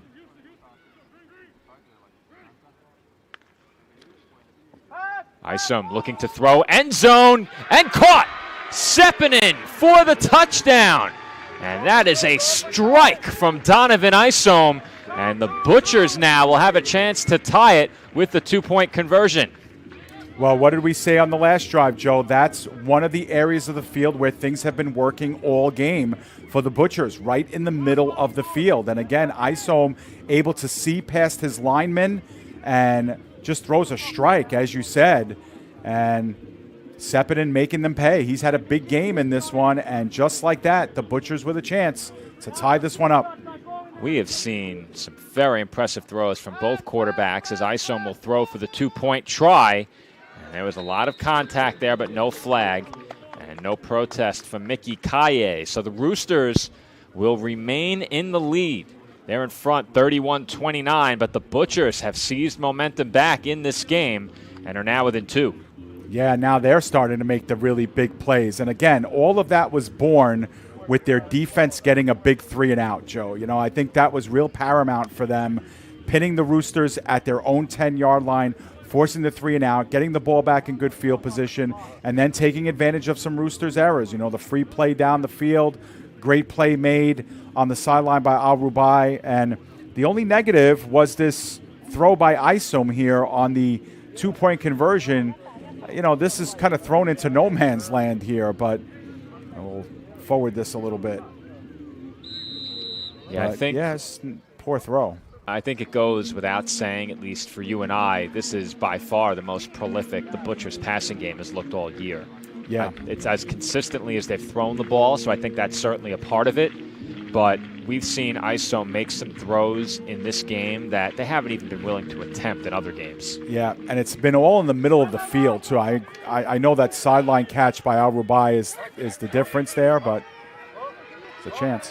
Rautalainen with a nice run back, found the sideline and accelerated into Porvoo territory. Yeah, and dished and unloaded on Minkinen, the kicker, who has a lot of size for a kicker there, number 92, but Rautalainen dropped the shoulder on him. So the Roosters now will get great starting field position, and something to keep in mind, with that failed 2-point try, if the Roosters score and kick the PAT, they go back up 2 possessions. Right, that's a good point. And that's something to follow as this drive plays out. If the Roosters get in the end zone, this game could quickly become a 2-score game. We are still in the 3rd quarter here. I was going to say maybe just a handful of plays, Joe. Yeah, it can't be much. And a big hole up the middle for Pyörainen, who we've only seen, I think, for 1 play where he's touched the ball here in the second half, maybe 2. including the touchdown. I was going to say he had the big run, Yep, and then he had the touchdown. touchdown. A couple of plays later, yeah. Yep.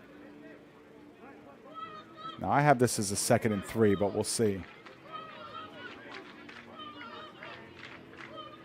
2nd and 2.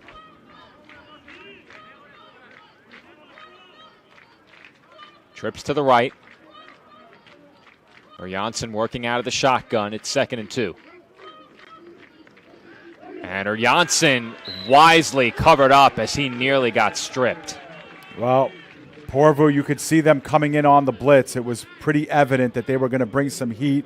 Janssen thought about it. He thought about unloading that towards the right sideline, stepped up in the pocket, almost got away with it there, but it's going to be a 3rd down and 5 to go. You will take that. If you're the Roosters, I think this very well could be 4-down territory as well, or Janssen lives to fight another play. It's 3rd and 5. And I'm not sure what happened there. I think the timing was just off. Well, again, Janssen sensing the blitz, wants the hot read, and the receiver who was the hot read on that play, I think it was Haitainen, was not expecting that at all to be thrown in his direction. So the Roosters clearly are about to go for this. No personnel change coming from the sideline. And this could be the play that shifts this game completely in one direction or the other. Huge. 2-point game. 4th and 5. Handoff, Pyöräinen. What were they thinking? Well, Pyöräinen got caught up like right at the line of scrimmage. And I was about to say, not the worst call in the world because it looked like there was some room there on that right side off tackle right, but blown up by the Butchers, and Pyöräinen just couldn't clear the edge there. I'm trying to get the replay going. Just couldn't clear the edge, and as a result, they'll have to give the ball over on downs. Another big stand for the Butchers. They needed too much to try that, Dave. They needed too much, in my estimation. I hear you, yeah. Yeah, it this makes sense. This Butchers defense has shown a vulnerability against the ground game at times, but if you're the Roosters, you have to trust your pass protection and the ability to get a throw off for 5 yards. Yeah, and you're right, Joe. That wasn't there. Even if he clears that wasn't there. Yeah, I hate that play call as Powell keeps and will pick up 6. Yeah, it's one of those play calls, Joe, where like if it works, you're like, wow, what a genius call, what a great call. But a lot of times that's not going to work. And yeah, just the way it was unfolding. At first I thought he had some room on that right edge, but you could see the defensive backs coming in to meet him. That play looked like it was dead to rights, unless Pyöräinen made like superhuman play. Yeah, I just don't see how you can put that on the running back to pick up 5 against this defense, and that is just short of a 1st down. Well, they might give it to him. I thought he was clearly a half yard short. I think you're right, Sepinen Joe. made the catch. Yep, and they're saying 3rd and 1. Oh, no, now they're moving the sticks. All right, so 1st down. Wow. I did not think he got it. Oh, no, now they're going to back him up. Oh, no, now. They're trying to figure it out. They're trying to figure it out. It's a 1st down. Yep. The official who spotted the ball marked 3rd down, but then he was overruled by the line judge. Yeah, if the Roosters don't win this game, Dave, that play call on 4th down is going to be one that's talked about until the next time they take the field. Speed option and a flip to Powell. Picks up a yard. Good job by Powell to pick up that yard, because that looked like it was going to get blown up behind the line of scrimmage. And for what it's worth, that is something that the Butchers have done a really good job with tonight, is they have not taken big losses in this game. I realize that Isom's been sacked a couple of times in this game, and that's going to happen when you play a team like the Roosters. They do get a lot of pressure, but on running plays, they've kept the ball forward. Even a 1-yard gain, so much better than a 1-yard loss. 2nd and 9 now. They've loved this look with trips to the right of the formation. Isom's looking that way, wants to throw. Time runs out, and he is sacked. 3 Roosters converge on him, and we haven't seen Isom go down this often in a game all season. No, and Isom has as his safety valve Luki Rolla on the right side. Rola's just kind of hanging out, Joe. If you look at him at the bottom of your screen on this replay, he's just there for Isom to just toss to if Isom gets in trouble. But Isom kind of passed on him, and I think that's the end of the third quarter. And with the end of the third quarter, a big play call is looming here on 3rd and long. Our score through 3, the Roosters 31 and the Butchers 29. Another great game here in our Game of the Week series on the PDF Sports Network. Dave, what are you looking for on 3rd and 12? We know that they're probably going to throw it, but if you're the Roosters, where are you focused on the field? Oh, the middle of the field. There's no question. I think that's the one area that has really worked for Porvoo almost without fail, is when they've kind of picked, Sepinen, Al Rubai for that big touchdown grab. I think the middle of the field is where the Roosters have been susceptible. And if I'm Porvoo, I'm asking Isom to take a 2-step drop and find the slant over the middle for Sepinen. Obviously, you need 12 yards here on this play, but, a 7-yard slant over the middle, give your wide receiver a chance to get the other 5 yards that he needs to keep this drive moving. And if you keep it moving, I recognize you're still down on the scoreboard. You have to like your chances here to overcome the deficit that you were facing just a few moments ago. You said it in the third quarter many times in the first half. The Butchers have had a lot of success over the middle of the field. They did have the one big play up the sideline to Al Rubai, but generally speaking, Isom has been very comfortable throwing between the hash marks. I don't know if the Roosters will give him the time to get a throw like that off. They may look to send pressure. We've seen it many times already. They got home on that last snap to set up this 3rd and 12. Do they gamble here on 3rd down? I would not. I would rush the 4. Take your chances if Isom tucks it down and wants to run that you'll get to him. But you got to get coverage. But they are showing blitz here. They've dropped out of this a couple of times, but they bring the pressure. It is picked up. The pass is complete, and that is way too easy. Yeah, you said it, Joe. Sepinen, all he has to do is, again, sit down near the first down marker. You could see a little bit upset where the Roosters secondary here, not knowing who's supposed to be on Sepinen and who's marking him up. But Sepinen, big curl down the field, gets 10 yards, does the rest with his legs, and it looked really easy. Yeah, that's just a poor defensive play call there. They gave them way too much space, and the blitz did not get home. The Butchers were not confused at all at the line of scrimmage. It's a look they've seen several times already in this game. Now Powell will receive the handoff, breaks one tackle, leaps over another, and somehow turned that into a gain of nearly 4. Yeah, again, he looked like he was blown up in the backfield, but was able to turn towards the line of scrimmage and make this work for, about a gain of 3 or 4, like you mentioned. Actually, he'll call it 3, so we'll make it a 2nd and 7. But still, positive yards on first down. They've been a premium for the Butchers in this game, but they're starting to rack them up. Once again, trips to the right. Isom in the gun, flanked by Powell. And on 2nd and 7, Isom wants to throw, and I think that pass may have been disrupted a bit by Askari Topola. It did reach Sepinen. It hit him in the chest, but it might have been tipped. What do you think, Dave? Yeah, I'm trying to get another look at it too, but yeah, it came out a little funny. It looked like that trajectory of the pass was there, but just didn't reach Sepinen fluidly there, and it's going to be hard to tell. But yeah, I don't know if it got disrupted. It's just a bad pass, I think. 3rd down and 7.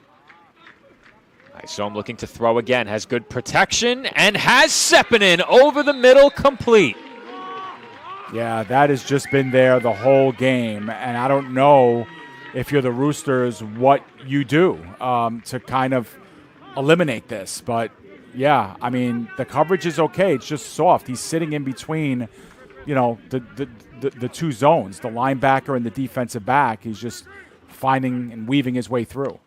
He stumbled across the line to gain as that snap was high, but Al Rubai, wide open on the screen, is forced out, I believe, just outside of the red zone.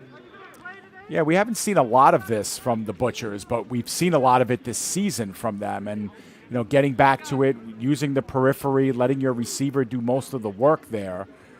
It's been a calling card of theirs. We just haven't seen it a lot in this game. Ended up being a gain of 7 on the play. Butchers now with a 2nd and short. They spread it out in the shotgun. Hand off Powell right up the middle for a first down and more. He is just so difficult to tackle, and the Roosters finally pile on top of him after a pickup of more than they needed for that first down. Yeah, this is starting to look very similar to the first couple of drives that Porvoo scored on. You remember the first drive of the game that they had offensively where they worked, 5 and 7 yards at a time. And this is a deadly part. They have the deep ball in their back pocket, but this is something they do really, really well. Not go backwards, 5 and 7 yards at a time. Kaye, the motion man. And they'll throw it to him on the screen. And the Roosters are all over it. Wright is there. And you have to think maybe he saw that one a couple of times in practice last year. Yeah, that's true.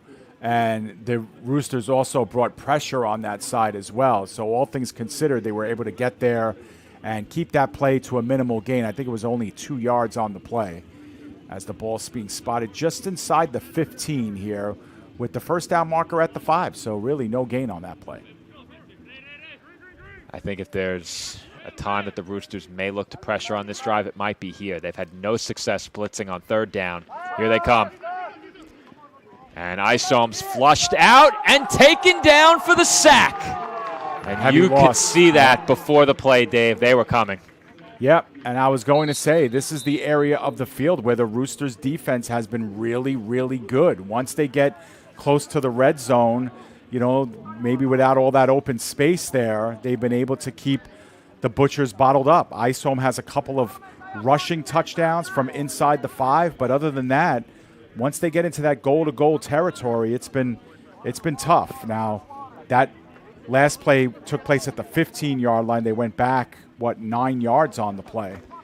So we're going to look at a second down and 19 coming up.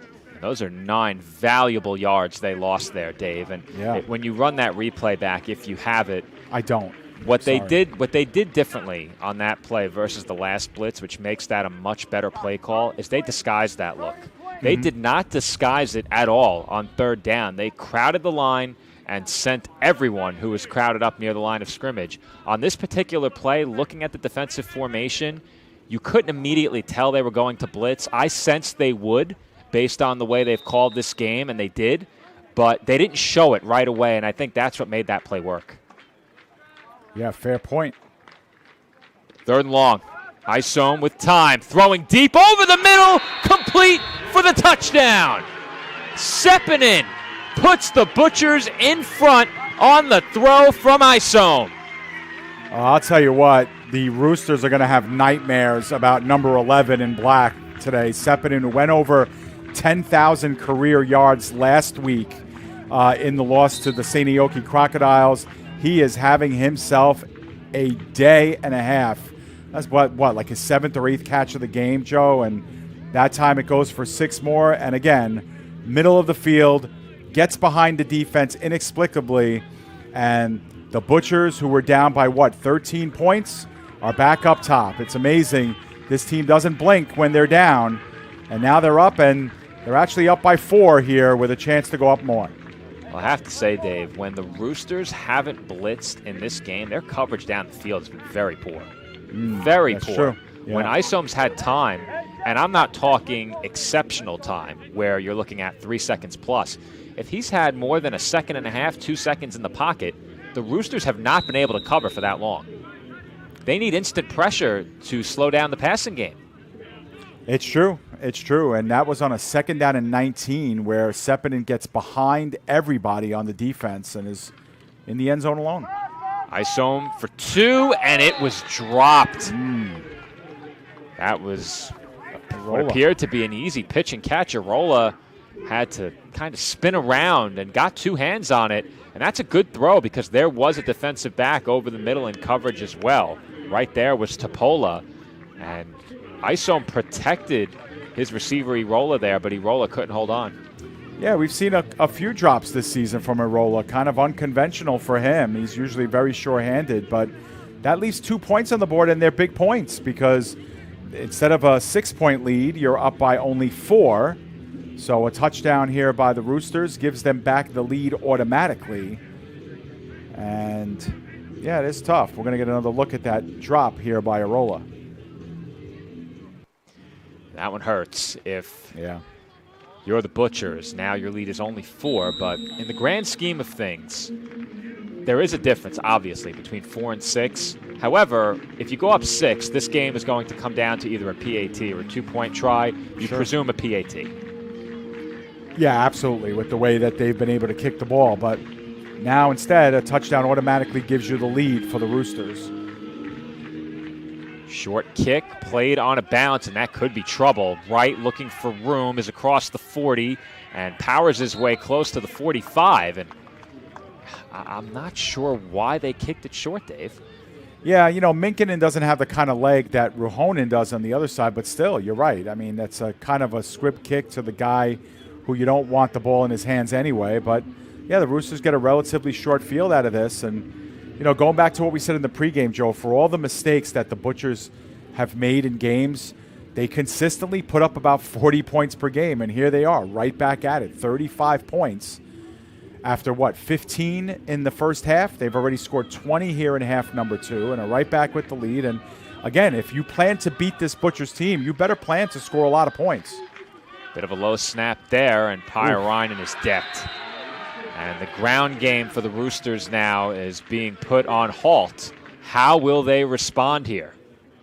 Right, and now that they need their passing game to be a factor, if you're the Butchers now, you can think, like, do we want to put pressure on Janssen? He's obviously not as accurate when we do that. Or do we want to sit, and throw 7 guys back in coverage? That's going to be a problem as well. Roosters have gotten a bit safe, Dave, especially on that 4th down. I'm not going to let that one go. As Janssen, with time, throws downfield, complete, and staying on his feet was Takapa. And he's across the goal line for a Helsinki touchdown. Absolutely amazing. That is a jump ball between defensive back and the bigger Takapa, who shows just how big he can be, and just how much he can elevate, and then fighting off the defensive back from there for 6 points. Well, what are they going to do, Joe? They have to use the passing game. What are they going to do? They find single coverage, and Takapa turns it into a 55-yard touchdown. I love to see that, Dave. Like I said, they were getting too safe. You have man-to-man coverage, a big size advantage on the outside. I like that throw. I do. And, of course, it's easy to say after a score, as the PAT is good. Sure is. So now they go up by a field goal, and we just finished saying it. Literally, it was the last thing I said before they scored. If you want to beat the Butchers, you better prepare to score a lot of points. And I think the 38 is the high watermark, right, for the Roosters this year. I think it's not only the high watermark. I think, well, actually, did they score more than that against the Giants? No, 27 to 6. 27 to 6, then it sure is. Final. Yeah. And against the Roosters, against the Steelers, they only scored, the 16 points, but they left about 30 on the table in that game. Oh, yeah, let's not talk about that game. They're starting to figure it out, Joe, offensively. Now, granted, one of their touchdowns today came on special teams. We know that, but still, this is very, very encouraging for a team that started 0-3.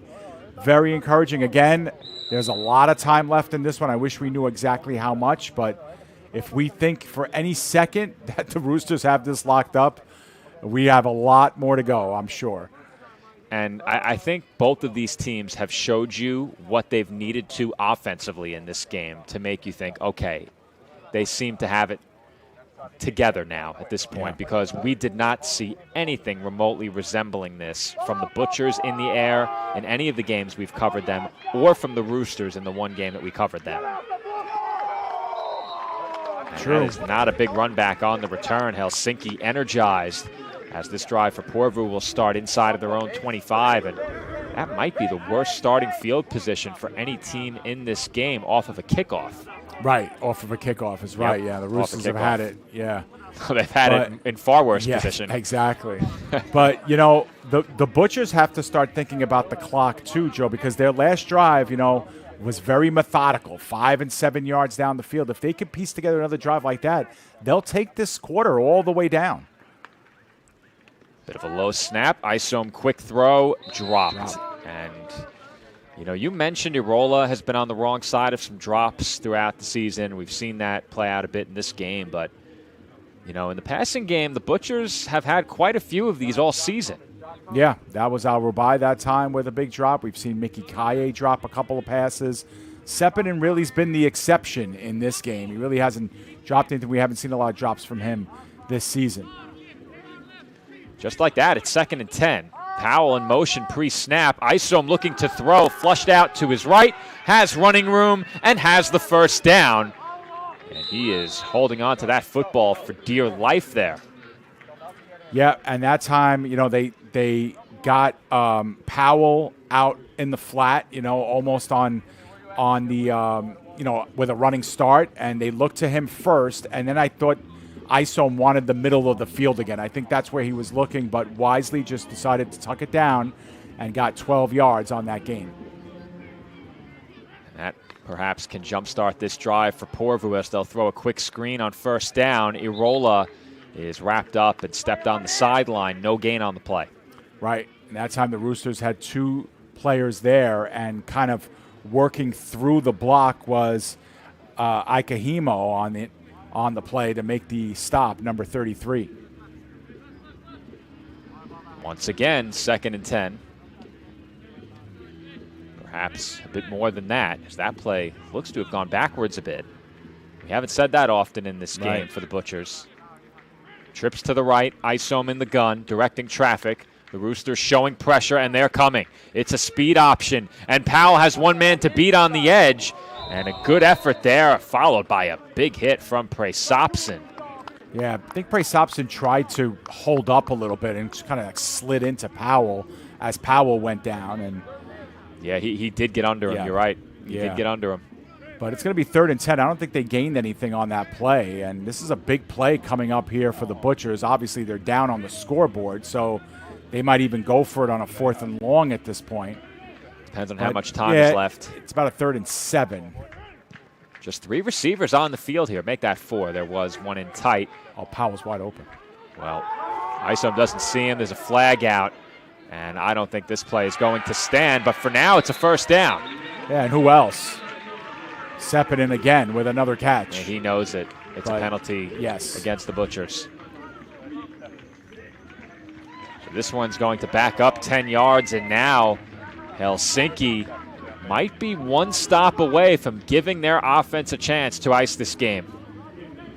Yeah, and again, we don't know how much time is left, but the way this game has moved, and you know the methodical way that the Butchers especially have moved the ball, leads you to believe that we're more than midway through at this point, this 4th quarter, and on a 3rd down and 17, the Butchers are hoping for some magic to come out of the hat here. Well, you're at a point here, Dave, where if you don't pick this up without gaining significant yardage, you cannot go for it on 4th down. No chance. This is a tough spot for Porvoo here. And the pressure arrives as that throw is complete. I think they're just short, Dave. Sepinen rolled past the first down. Yeah, he was definitely down as he made the catch. I think he was a good 2 yards shy, but now they can go for it here on 4th down and 1 or 2. Isom has really impressed me with some of the throws he's made in this game, Dave. There have been tight windows all over the field in high-pressure situations. That time he had 2 Roosters bearing down on him. He threads the needle and completes, picking up all but 1 yard they needed. Trips to the right, 4th and 1. Roosters lead it by 3. And there may have been movement on the offensive line. They want to discuss it first, though, but they seem to be in agreement. This one's going back 5 yards. Do they go for it now? I don't know if they can. They're at the 40. You can go for this. We're going back to that 3rd down and 17 play and that pass. Indeed, it looked like a good spot, too. I was really looking at it for the spot, and it did look like it was spotted well, but... I agree. Yeah. Yeah, they certainly did not get it. And that changes everything ahead of what's going to be a 4th down snap. And indeed, the Butchers are going to go. It is 4th down and a very long 6. Yeah, and I agree with you with the call here. Bunch to the right. Isom throwing that way, completes again, and this time Irola has the first down reception. Man, that was close. At first I thought that might have skipped off the turf. We're going to see it. Ooh, and you're right. You know, but again, we'll see it after this play. The Butchers want to hurry this up. In real time, I was certain he had it. First down, Porvoo. And a quick screen is nearly picked. Man. Oh, my goodness. Sniffed that one out for sure. Hilmari Ikahimo was all over it. Wow. All right, we're going to see that in ultra slow motion there, that last completion to Irola for the first down. Really close, but I think if they call that a catch on the field, I'd have to err on the side of the officials there. In real time, I was certain he caught it.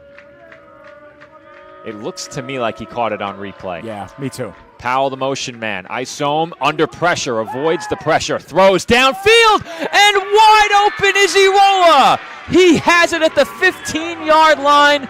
First and 10 Porvoo in the red zone. Well, he didn't drop that one, and there's no way he could have because Isom put it, you know, we keep saying Isom a little bit erratic when he's on the move. Not that time, but really hard to miss Irola that wide open just behind the defensive backfield, and the Butchers in business now inside the red zone. I think a lot of the pressure comes off here. Now close to field goal range, but you'd love to punch this in and force the Roosters to score a touchdown. It's a play fake. Isom throwing end zone. Incomplete.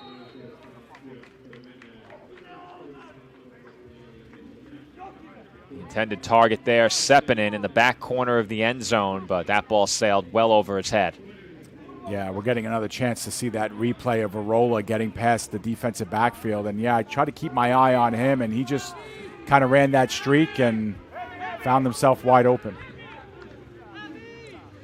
No Christian Powell on this drive, Joe, at all. No Christian Powell. So, I mean, he's in the game, but they haven't called his number once. They've put him in motion a couple of times to try and divert the attention of the defense, but it's been all throwing. And it stays that way. Contact there, and a flag. And this one's coming down toward the goal line. And Rubai, I think, pled his case and won his case.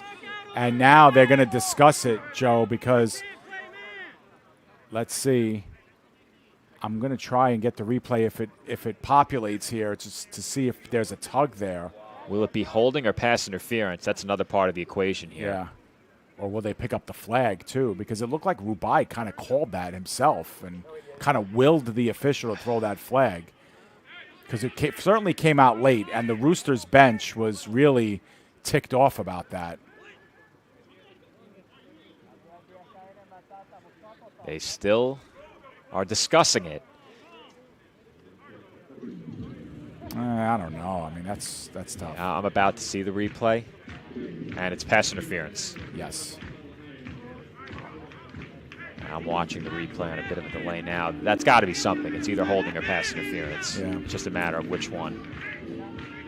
Well, it's half the distance to the goal. They're going to spot it at the 3-yard line. So, actually, it's not a half the distance. They gave him a full 15 yards on that. It's kind of odd, though, because that ball was spotted at about the 14-yard line. So it ends up being about an 11, 12-yard penalty here. And I think that's what they're trying to get right here, Joe. At what point do you no longer get the full 15? Well, when you're inside the 30, right? Because from there it's half the distance. Yeah, but they marked it at the 2. So I never really thought about it that way. Like I could figure half the distance to the goal inside the 30, you have to give less than the full 15 yards. But, you know, it looks like they assessed the full 15 on that penalty. Yeah, because the ball was at the 16-yard line. Yeah, you're right. Yeah. Isom in the gun, flanked by Powell. First and goal. Powell with a big hole, walks it in, touchdown. And the Butchers regain the lead late in the fourth quarter. Yeah, well, when you get in this close, I mean, the Roosters have had some success in limiting what the Butchers have been able to do inside the 5, but when you have Christian Powell on your team and you have the big Donovan Isom, who's ran in 2 already himself, I thought they were going to try to give him the hat trick on that play, but, you have a spoil of riches there to get you that 1 yard, and they get it there. I'm playing the replay. It's not coming off on screen. We'll play it again at the end of this extra point here. But it is a big extra point because it'll take the field goal off the table for the Roosters to tie the game. So this is actually a big point after here for Minkinen. Whistle comes in, and we are set for the PAT attempt. And you said it, Dave. It is a big one. Currently a 3-point game. This would force the Roosters to score a touchdown. And the point after touchdown is good to put Porvoo ahead by 4. Yeah, so that takes the field goal off the table for the Roosters unless there's an enormous amount of time left, which we don't think there is. And they'll have to score another touchdown and go back to what we said before. If you're going to score, if you're going to beat this Butchers team, you're going to have to score a lot of points. And here's another game, the 4th one in a row, where the Butchers have played a less than perfect game on both sides of the ball, and yet they score over 40 points in this one, and they're in position again in a very close 1-score game to win this one late. Well, if you're the Roosters and someone told you coming into the week that you would have possession in the 4th quarter with what we think is a fair amount of time and 2 timeouts with a chance to win in Porvoo, you'd probably take it. Yeah. And given how this game started with the Roosters trailing by a touchdown, turning that into 8 points with the botched field goal attempt and then taking a lead into halftime, to see this game get away late, it really, really would sting. But they have the opportunity, and Dave, this is much like the opportunity they had last year. Yeah, I always say if you're the road team and you're an underdog, you want to have a chance late in the game to win. You want to be down by a score, and they are. On the run back. Oh, and fumbled at the end. Yeah, may have lost it. He lost his helmet. Yeah, and they might have called him down on the play, but that ball went right into the waiting arms of his teammate as he was going down. And the recovery was made by Poikinen. The officials are going to talk things over. I think that's in regard to the helmet coming off on that play. And again, ahead of a critical drive, we're going to have a bit of a delay here. Yeah, and if that was indeed a fumble, was it fumbled forward and was it advanced maybe a yard or 2? We don't know, but they're discussing something, that's for sure. Yeah, I don't know what they could be discussing outside of a potential fumble, but I did not see any ruling that there was a fumble on the play. And didn't look like there was a flag. The whistle. Blue. Are you a lip reader? Oh. There it is. Personal foul after the whistle. There you go. It doesn't matter when it occurred. That's 15 yards. Yep. And again, Dave, we were about to be in a situation where I think an offense was taking over in the worst starting field position on a kickoff. They did not get to the 25. Yeah, not even anymore. close. Now it's at the 34. So you add 15. They were spotted at the 19-yard line. They got 15 extra yards here. That is a gift for this Helsinki offense. But they need a touchdown. Likely 4-down territory, the length of the field. It's a handoff on first. And a short gain up the middle. That was Pyrainen on the carry. And now if you're the Roosters, too, you have to think about, do we want to exhaust the clock here? Do we want to make sure this is the last drive of the game as well? Because at this point, you don't want to give the ball again to the Butchers, who are just kind of, running roughshod over your defense here late in the game. They're butchering again. Yeah, 27 points in the second half. Spread shotgun set. Janssen flanked by Pyrainen. The Butchers show pressure, and they bring it. But Janssen now has time. Throwing downfield, complete. And a juke move to the inside buys a few extra yards for Arturi Takapa. He had the big touchdown reception and a big reception there. I was saying he's having himself a nice second half here with that last touchdown. And then, again, as the Butchers showed blitz. They kind of backed off. They gave Janssen a little bit of extra time there, and now they've cut the field in half. I think that one takes a lot of the pressure off for this Roosters offense now across midfield. Janssen handles the low snap, and that did not help that play. Yeah, and again, the Roosters haven't committed a lot of these, self-inflicted mistakes, if you will, but that snap kind of blows that play up, and, even the exchange looked a little sad on that time. But this might be a 2-minute warning here. Let's keep our eye on the white hat. 2 minutes indeed, and we're going to put them up. Well, the Roosters now on a 2nd and long, likely in a situation where they have to throw. And I mentioned it earlier. They were, in my estimation, a bit too conservative. I think they really had a chance to put themselves up 2 scores to stay.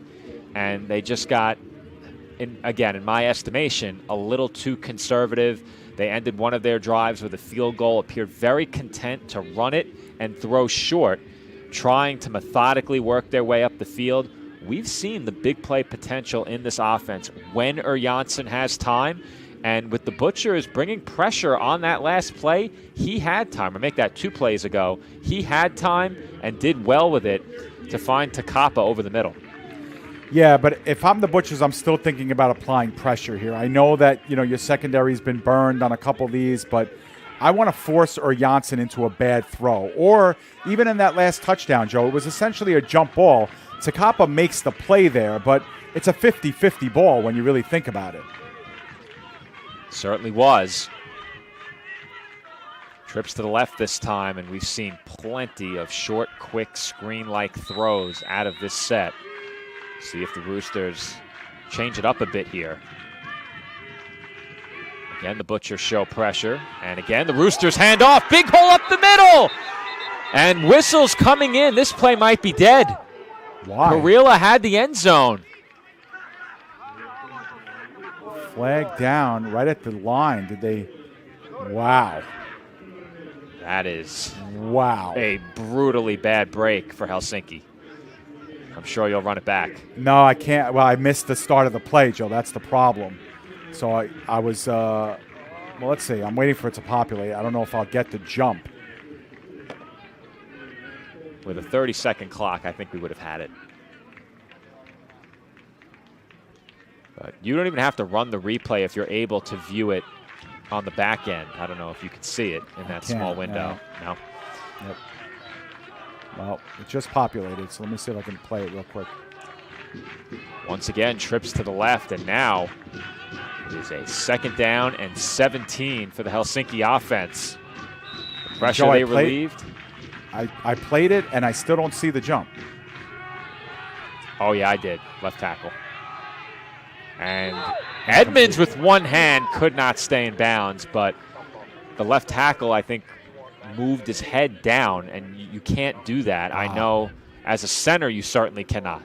You cannot motion from the neck up prior to the snap. Yeah, see, I'm seeing it on the really small screen, so I just played it again in slower motion, and I'll get to see it again on the playback.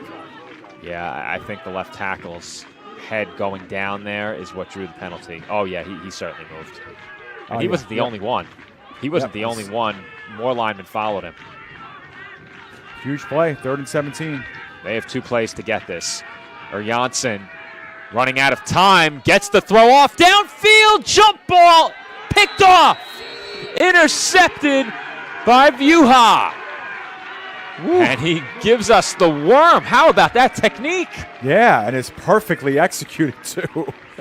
And you know what, Joe? Again, you force Janssen into throwing a 50-50 ball, and again, Takapa, for what it's worth, tried to get up there, tried to make the play. It became the tip drill, and falling to his back, Vuha makes the play. And the Roosters do have a couple of timeouts left. Remember, they had to use one early in this second half, but they can stop the clock. We have, like a minute and 40 left at this point. My replay just populated, so we'll get another chance to see that play. The difference between that jump ball and the previous one is that was double coverage. And that's a tough reception, but Janssen barely got that throw off as well. And Powell evades a couple of tacklers in the backfield and picks up a nice gain on first down. And with that, I think the Roosters' hopes of getting another possession dwindle greatly. Yeah, well, they have called their second timeout, so they have one left, and we're just waiting for the spot here. Looks like he got about 6 on that play at least. And the Roosters are going to have to come up with a big stop here. Otherwise, this game is over if the Butchers can turn in a first down here. So just another one of these games, just like the game against the Steelers, where the Butchers were down by 2 scores in the second half of this game. They were down by 2 scores in the fourth quarter against the Steelers. Came back and won, down by 2 scores to start the second half here against the Roosters. And I remember we said it at the time, Joe, this game is far from over. And we're going to see a lot more scoring, and we did. And can it stop here with 80 total points scored, or is there more in the tank for these two teams? Well, if the Roosters don't win this game, the recurring theme of costly turnovers continues to plague this Rooster squad. Butcher's in the gun here. That does not mean pass by any stretch. And Powell has it and might be a yard short. Yeah, it's going to be about a 3rd and 2 here, as the Roosters, I believe, have called their last timeout. And unofficially, 128 remaining. Well, 126, I should say. Yep. It goes without saying they have to have the stop here on 3rd and short. You have the most prolific running back in the Maple League, and I think without dispute the best running quarterback in the Maple League as well. And I guess Christopher Fowler certainly would make a case that that might not be true. But in terms of short yardage down and distance, I'm not sure there's a guy you'd rather have over Donovan Isone. Yeah, and if I'm the Butchers, I don't know if they have the play call. I think we saw it maybe on a 2-point conversion once. I would call the tush push here, and I would line Isome up under center and just fall forward. It doesn't matter. Go fall forward right, fall forward left. You should be able to just fall forward with the ball and get this first down. It's that close.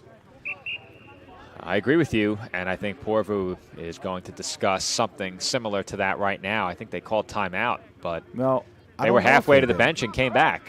Yeah. Yep, they have to get back. But this is it. This is the game right here. Either way, at the conclusion of this play, even if they don't get it, the Roosters cannot stop the clock. Something to consider as well. Well, when it comes down to special teams and punts, nothing is a gimme. Just 2 receivers on the field here. All signs point to a run. Powell tripped up and stopped short. He's 2 or 3 yards short. And now the Butchers will have to punt. They'll have to punt. Now the clock is moving, and the Roosters cannot stop it. But if I'm the Butchers, you could potentially call a timeout here with 1 second left on the play clock and make sure your punt team is set, but not over. Well, I've been accused from time to time of being overly critical, but boy, do I dislike that play call. To run it out of the gun and a play that appeared to be designed for Powell to take it off tackle, that's tough. But the punt is well blocked. Headed for the sideline, and Wright illegally batted the ball. Batted the ball out of bounds, yeah, but no flag. I'm fairly certain you're not allowed to do that under any circumstances, Dave. That probably should be a flag. Especially forward, you can't do that. Yeah, I agree. You cannot bat the ball. Well, there was no flag. Well, there should have been. Yeah. You cannot do that. And they have 57 yards to go with 34 seconds left and no timeouts. Now, just to be clear, I don't want to see that flag thrown, but letter of the law, that should have been a penalty, as Janssen will throw quick to the sideline, and that's a good pickup on first down. You'll take that every time if the Butchers give it to you. Vekamaki out of bounds. And they pick up about 5. Yeah, but again, how much of a trade-off can you make? Can you spare the 3 seconds for 5 yards? Maybe. But, you can. If but it's you over need a minute. How much time do we have? No, 32 seconds. 30 seconds? Yeah. Well, then you can't take that every time. Right. I forgot the clock didn't stop. I glanced over ahead of 4th down as Pyrainen's wide open, needs the sideline, and does well to pick up a first down. Yeah, and he was thinking about going straight out, but he got the first down instead. So the clock would have stopped anyway, but because he goes out of bounds, the clock stops dead with 26 seconds left. Again, this is unofficial.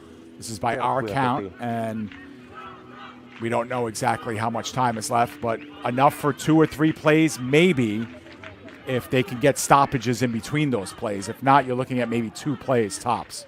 Yeah, you can only afford to get tackled in bounds one more time. Right. And it needs to be a big play. But they're going to give them the quick outs, it appears. And they'll throw downfield here. It's complete. Now they got to spike it. Well, the clock stops because of the reset of the ball. So there's a realistic chance to lose no time here, but the ball is spotted, the clock runs, and Uriansen spikes it with how much time do you have? I have 19 seconds left unofficially, and the ball spotted at the 30. But you could try and take a couple of shots here or one more time. Throw the ball down the field.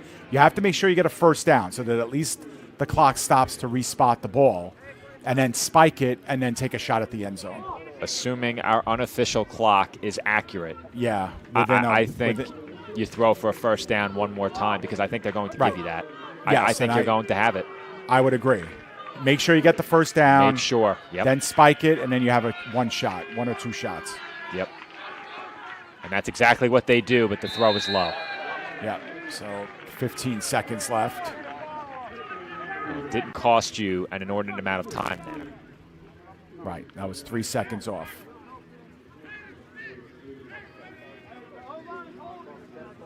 So it will be 3rd and 10. Keep that in mind as well. They had to spike it.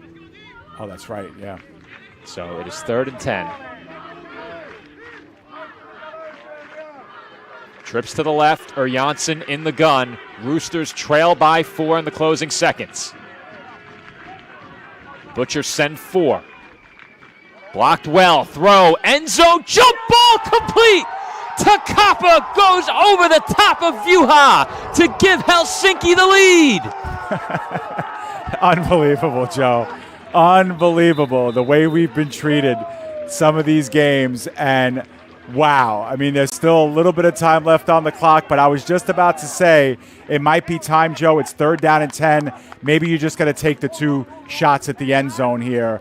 And that's exactly what they did with this one. Again, single coverage on the biggest receiver on the field. And damned if it didn't look like Takapa might have gotten a little bit of an early start on that snap. I can't say that for sure, but wow. Absolute wow with what we have 10 seconds left on the clock. Vuha lost his footing. He got tangled up with Takapa, Dave, and he lost his footing. Yeah, I saw that. And they are going to go for 1. But, Joe, remember, they're going for 1. And if this gets blocked and returned the other way, we have a tie game. So if you're the Roosters here, you have to be very, very careful.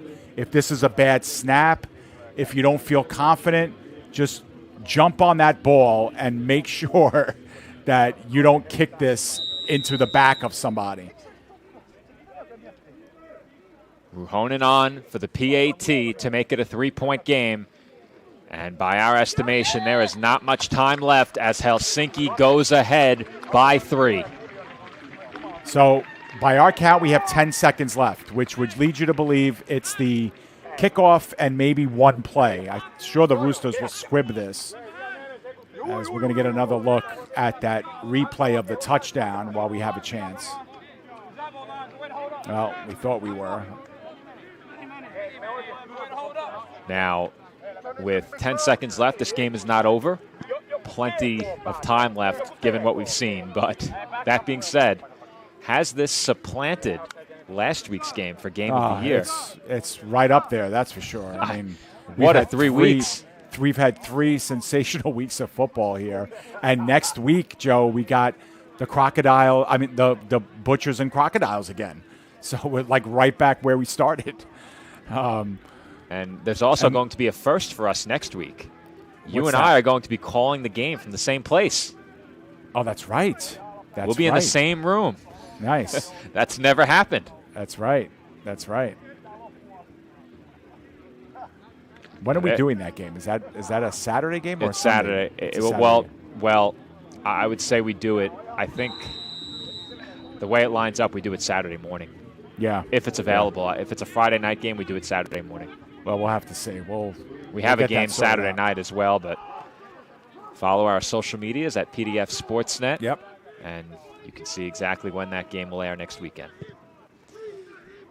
Clock starts now. Short kick, and they'll take a knee to preserve time. So if they don't run that one back, that leads me to believe there's not even enough time to get within Hail Mary range. Well, yeah, I mean, there's 9 seconds left because the clock starts as soon as that ball is touched, and it was touched and down. So yeah, but 9 seconds left. We don't know if that's official or not, but you're right. I think this has to be it has to be a catch and run at this point because I don't know if ISOM can get this 70 yards down the field in the end zone. I doubt it. Well, yeah, what I was thinking is if they had any time at all to run that and then get out of bounds on the return, you do it and then throw the Hail Mary for the game. Oh, yeah, I see. But there must be time for one play, and it's going to be a short throw, incomplete. And I think that is the final play, though not quite. Not quite. Yes. The Roosters thought maybe. Yeah. I have 7 seconds left. The Roosters began to celebrate as if that was the last play, but there is still time. And I think the referee just signaled 2 seconds. Yep. Timeout called by the Butchers. Yep. Well, can't take them with you when you go, and that's only the first one that they've taken. Now, I think you saw 2. I saw the white hat put up the number 3, so I'm assuming there's 3 seconds left, Joe. But I think either way, 7 seconds that we have on our clock, 3 maybe officially. I think it's only one play. You can't run a play, get out of bounds, call a timeout. I just don't see them being able to complete 2 plays. Well, so, I think if you had time to run 2 plays, you should have taken the time to return that kick as far as you can and get out of bounds because I don't think the Roosters were really anywhere close. I think you could have taken that across midfield. Yeah, quite possible, but yeah. They received it where, the 40? Yeah, well, right where they have it, the 33. Yeah, okay, so 33. They definitely could have gotten across the 40 for sure. Well, we think this is the final play, and it all comes down to this. The Roosters need to get back a little bit. Isom, short throw. Irola working toward the near side, still on his feet. Flips it back. Isom now ahead to Powell. That's a forward pass. And the referee says no. Play continues. Now Powell all the way back. It's tipped in the air, loose on the turf. Isom has it. He flips to Sepinen. What is Sepinen doing? It's a backward pass. Keep on playing. And that will do it as the Roosters look to run it back. And bettors in Finland, for a moment there, got very nervous as this game ends with the Helsinki Roosters pulling off an upset on the road. Our final score, the Roosters 45 and the Butchers 42. Joe, a game like that deserved to be ended like that. Just on a wild play where Sepinen, who was probably our game of the match for the Butchers, thought the play was over once he couldn't field the lateral. But either way, another 3-point game. The Butchers have had 4 straight games that have been decided by a total of 9 points, and they're 2-2 in those games. And Joe, they have lost back-to-back games on their home field to the Crocodiles and Roosters, and the Butchers, who start 3-0, are now 3-2, and the Roosters, who started out 0-3, are now 2-3, and this Maple League has been turned on its head. It certainly has, and these 2 teams put on a show for us here to open up Week 6 on PDF. We're back for Week 7 with another heavyweight matchup last week, but before we go, final thoughts on this one, Dave. First, I'll give you mine, then you let me know what your big takeaways from this game are coming out of this matchup. And for me, Dave, I think what we saw from the Butchers in the air far surpasses anything we've seen from them throwing the football this year. I think that's the positive. The negative are the big question marks for them on the defensive side of the ball now. And for the Roosters, it seems like they're back on track, looking like a team that had some head-scratching losses last year, but did reach the postseason and did a lot of good things along the way. If they can continue on this upward trajectory, this is a team that I would not want to face during the final month of the regular season. What are your final thoughts? Well, I think you hit it with the upward trajectory. I think I said during the pregame show, they need to be more polished. They need to be more polished. Now, neither one of these teams was exactly polished in this game, but you could tell the Roosters are starting to find themselves. This is not the same team that scored 9 points against the Royals earlier this season. In fact, 6. They lost that game 15-6. So this is a different team. They're starting to find themselves, starting to find a rhythm. The run game was working well. The passing game was working game. And as for the Butchers, the fact that they're giving up 40-plus points per game now, every team should feel like they're involved in a game and have the ability to beat this Butchers team. That being said, the Butchers, again, could have won this game rather easily. I mean, they have a late lead. How do you give up that touchdown at the end on a 3rd and 17, whatever it was? It's just amazing. I think my biggest takeaway, Joe, is I think this is going to be a really, really fun rest of the season in the Maple League. I think it's going to be a really fun playoffs and a championship. And when you have every team involved like they are and every team progressing the way they are, and all of a sudden some doubt creeping in on, these juggernauts, the Butchers, hey, it's a free and open market for championships. And even the way the Saints are playing, who knows what they can do against the Butchers and Roosters in a couple of weeks. It's wide open, Joe. We would not have it any other way. This is great football. And if the Butchers do not win next week, they could possibly find themselves outside of the playoff picture by percentage points, if I'm not mistaken. Yeah. So, well, even tomorrow's game, Joe, if the Royals beat the Steelers tomorrow, the Butchers are in 4th place. And they're only a game up on the Roosters, who've beaten them already head-to-head. So, yeah, it becomes a little crazy after tomorrow. It certainly does, and we will have more Maple League football for you the rest of the way here on the PDF Sports Network. That begins next weekend. We are targeting Saturday for our coverage of the Butchers and Crocodiles. Part 2, that game will be played in Seinäjoki. Look for that sometime on Saturday, more likely Saturday morning, maybe late Saturday evening. We'll see how things play out. But until then, this has been Joe Foreman alongside David Pizzuto. Once again, the Roosters go on the road and knock off the Butchers by 3 in our Week 6 game of the week here on PDF. Back for the Crocodiles and the Butchers next weekend here on the PDF Sports Network. Thanks for watching, everybody, and enjoy the rest of your Friday night.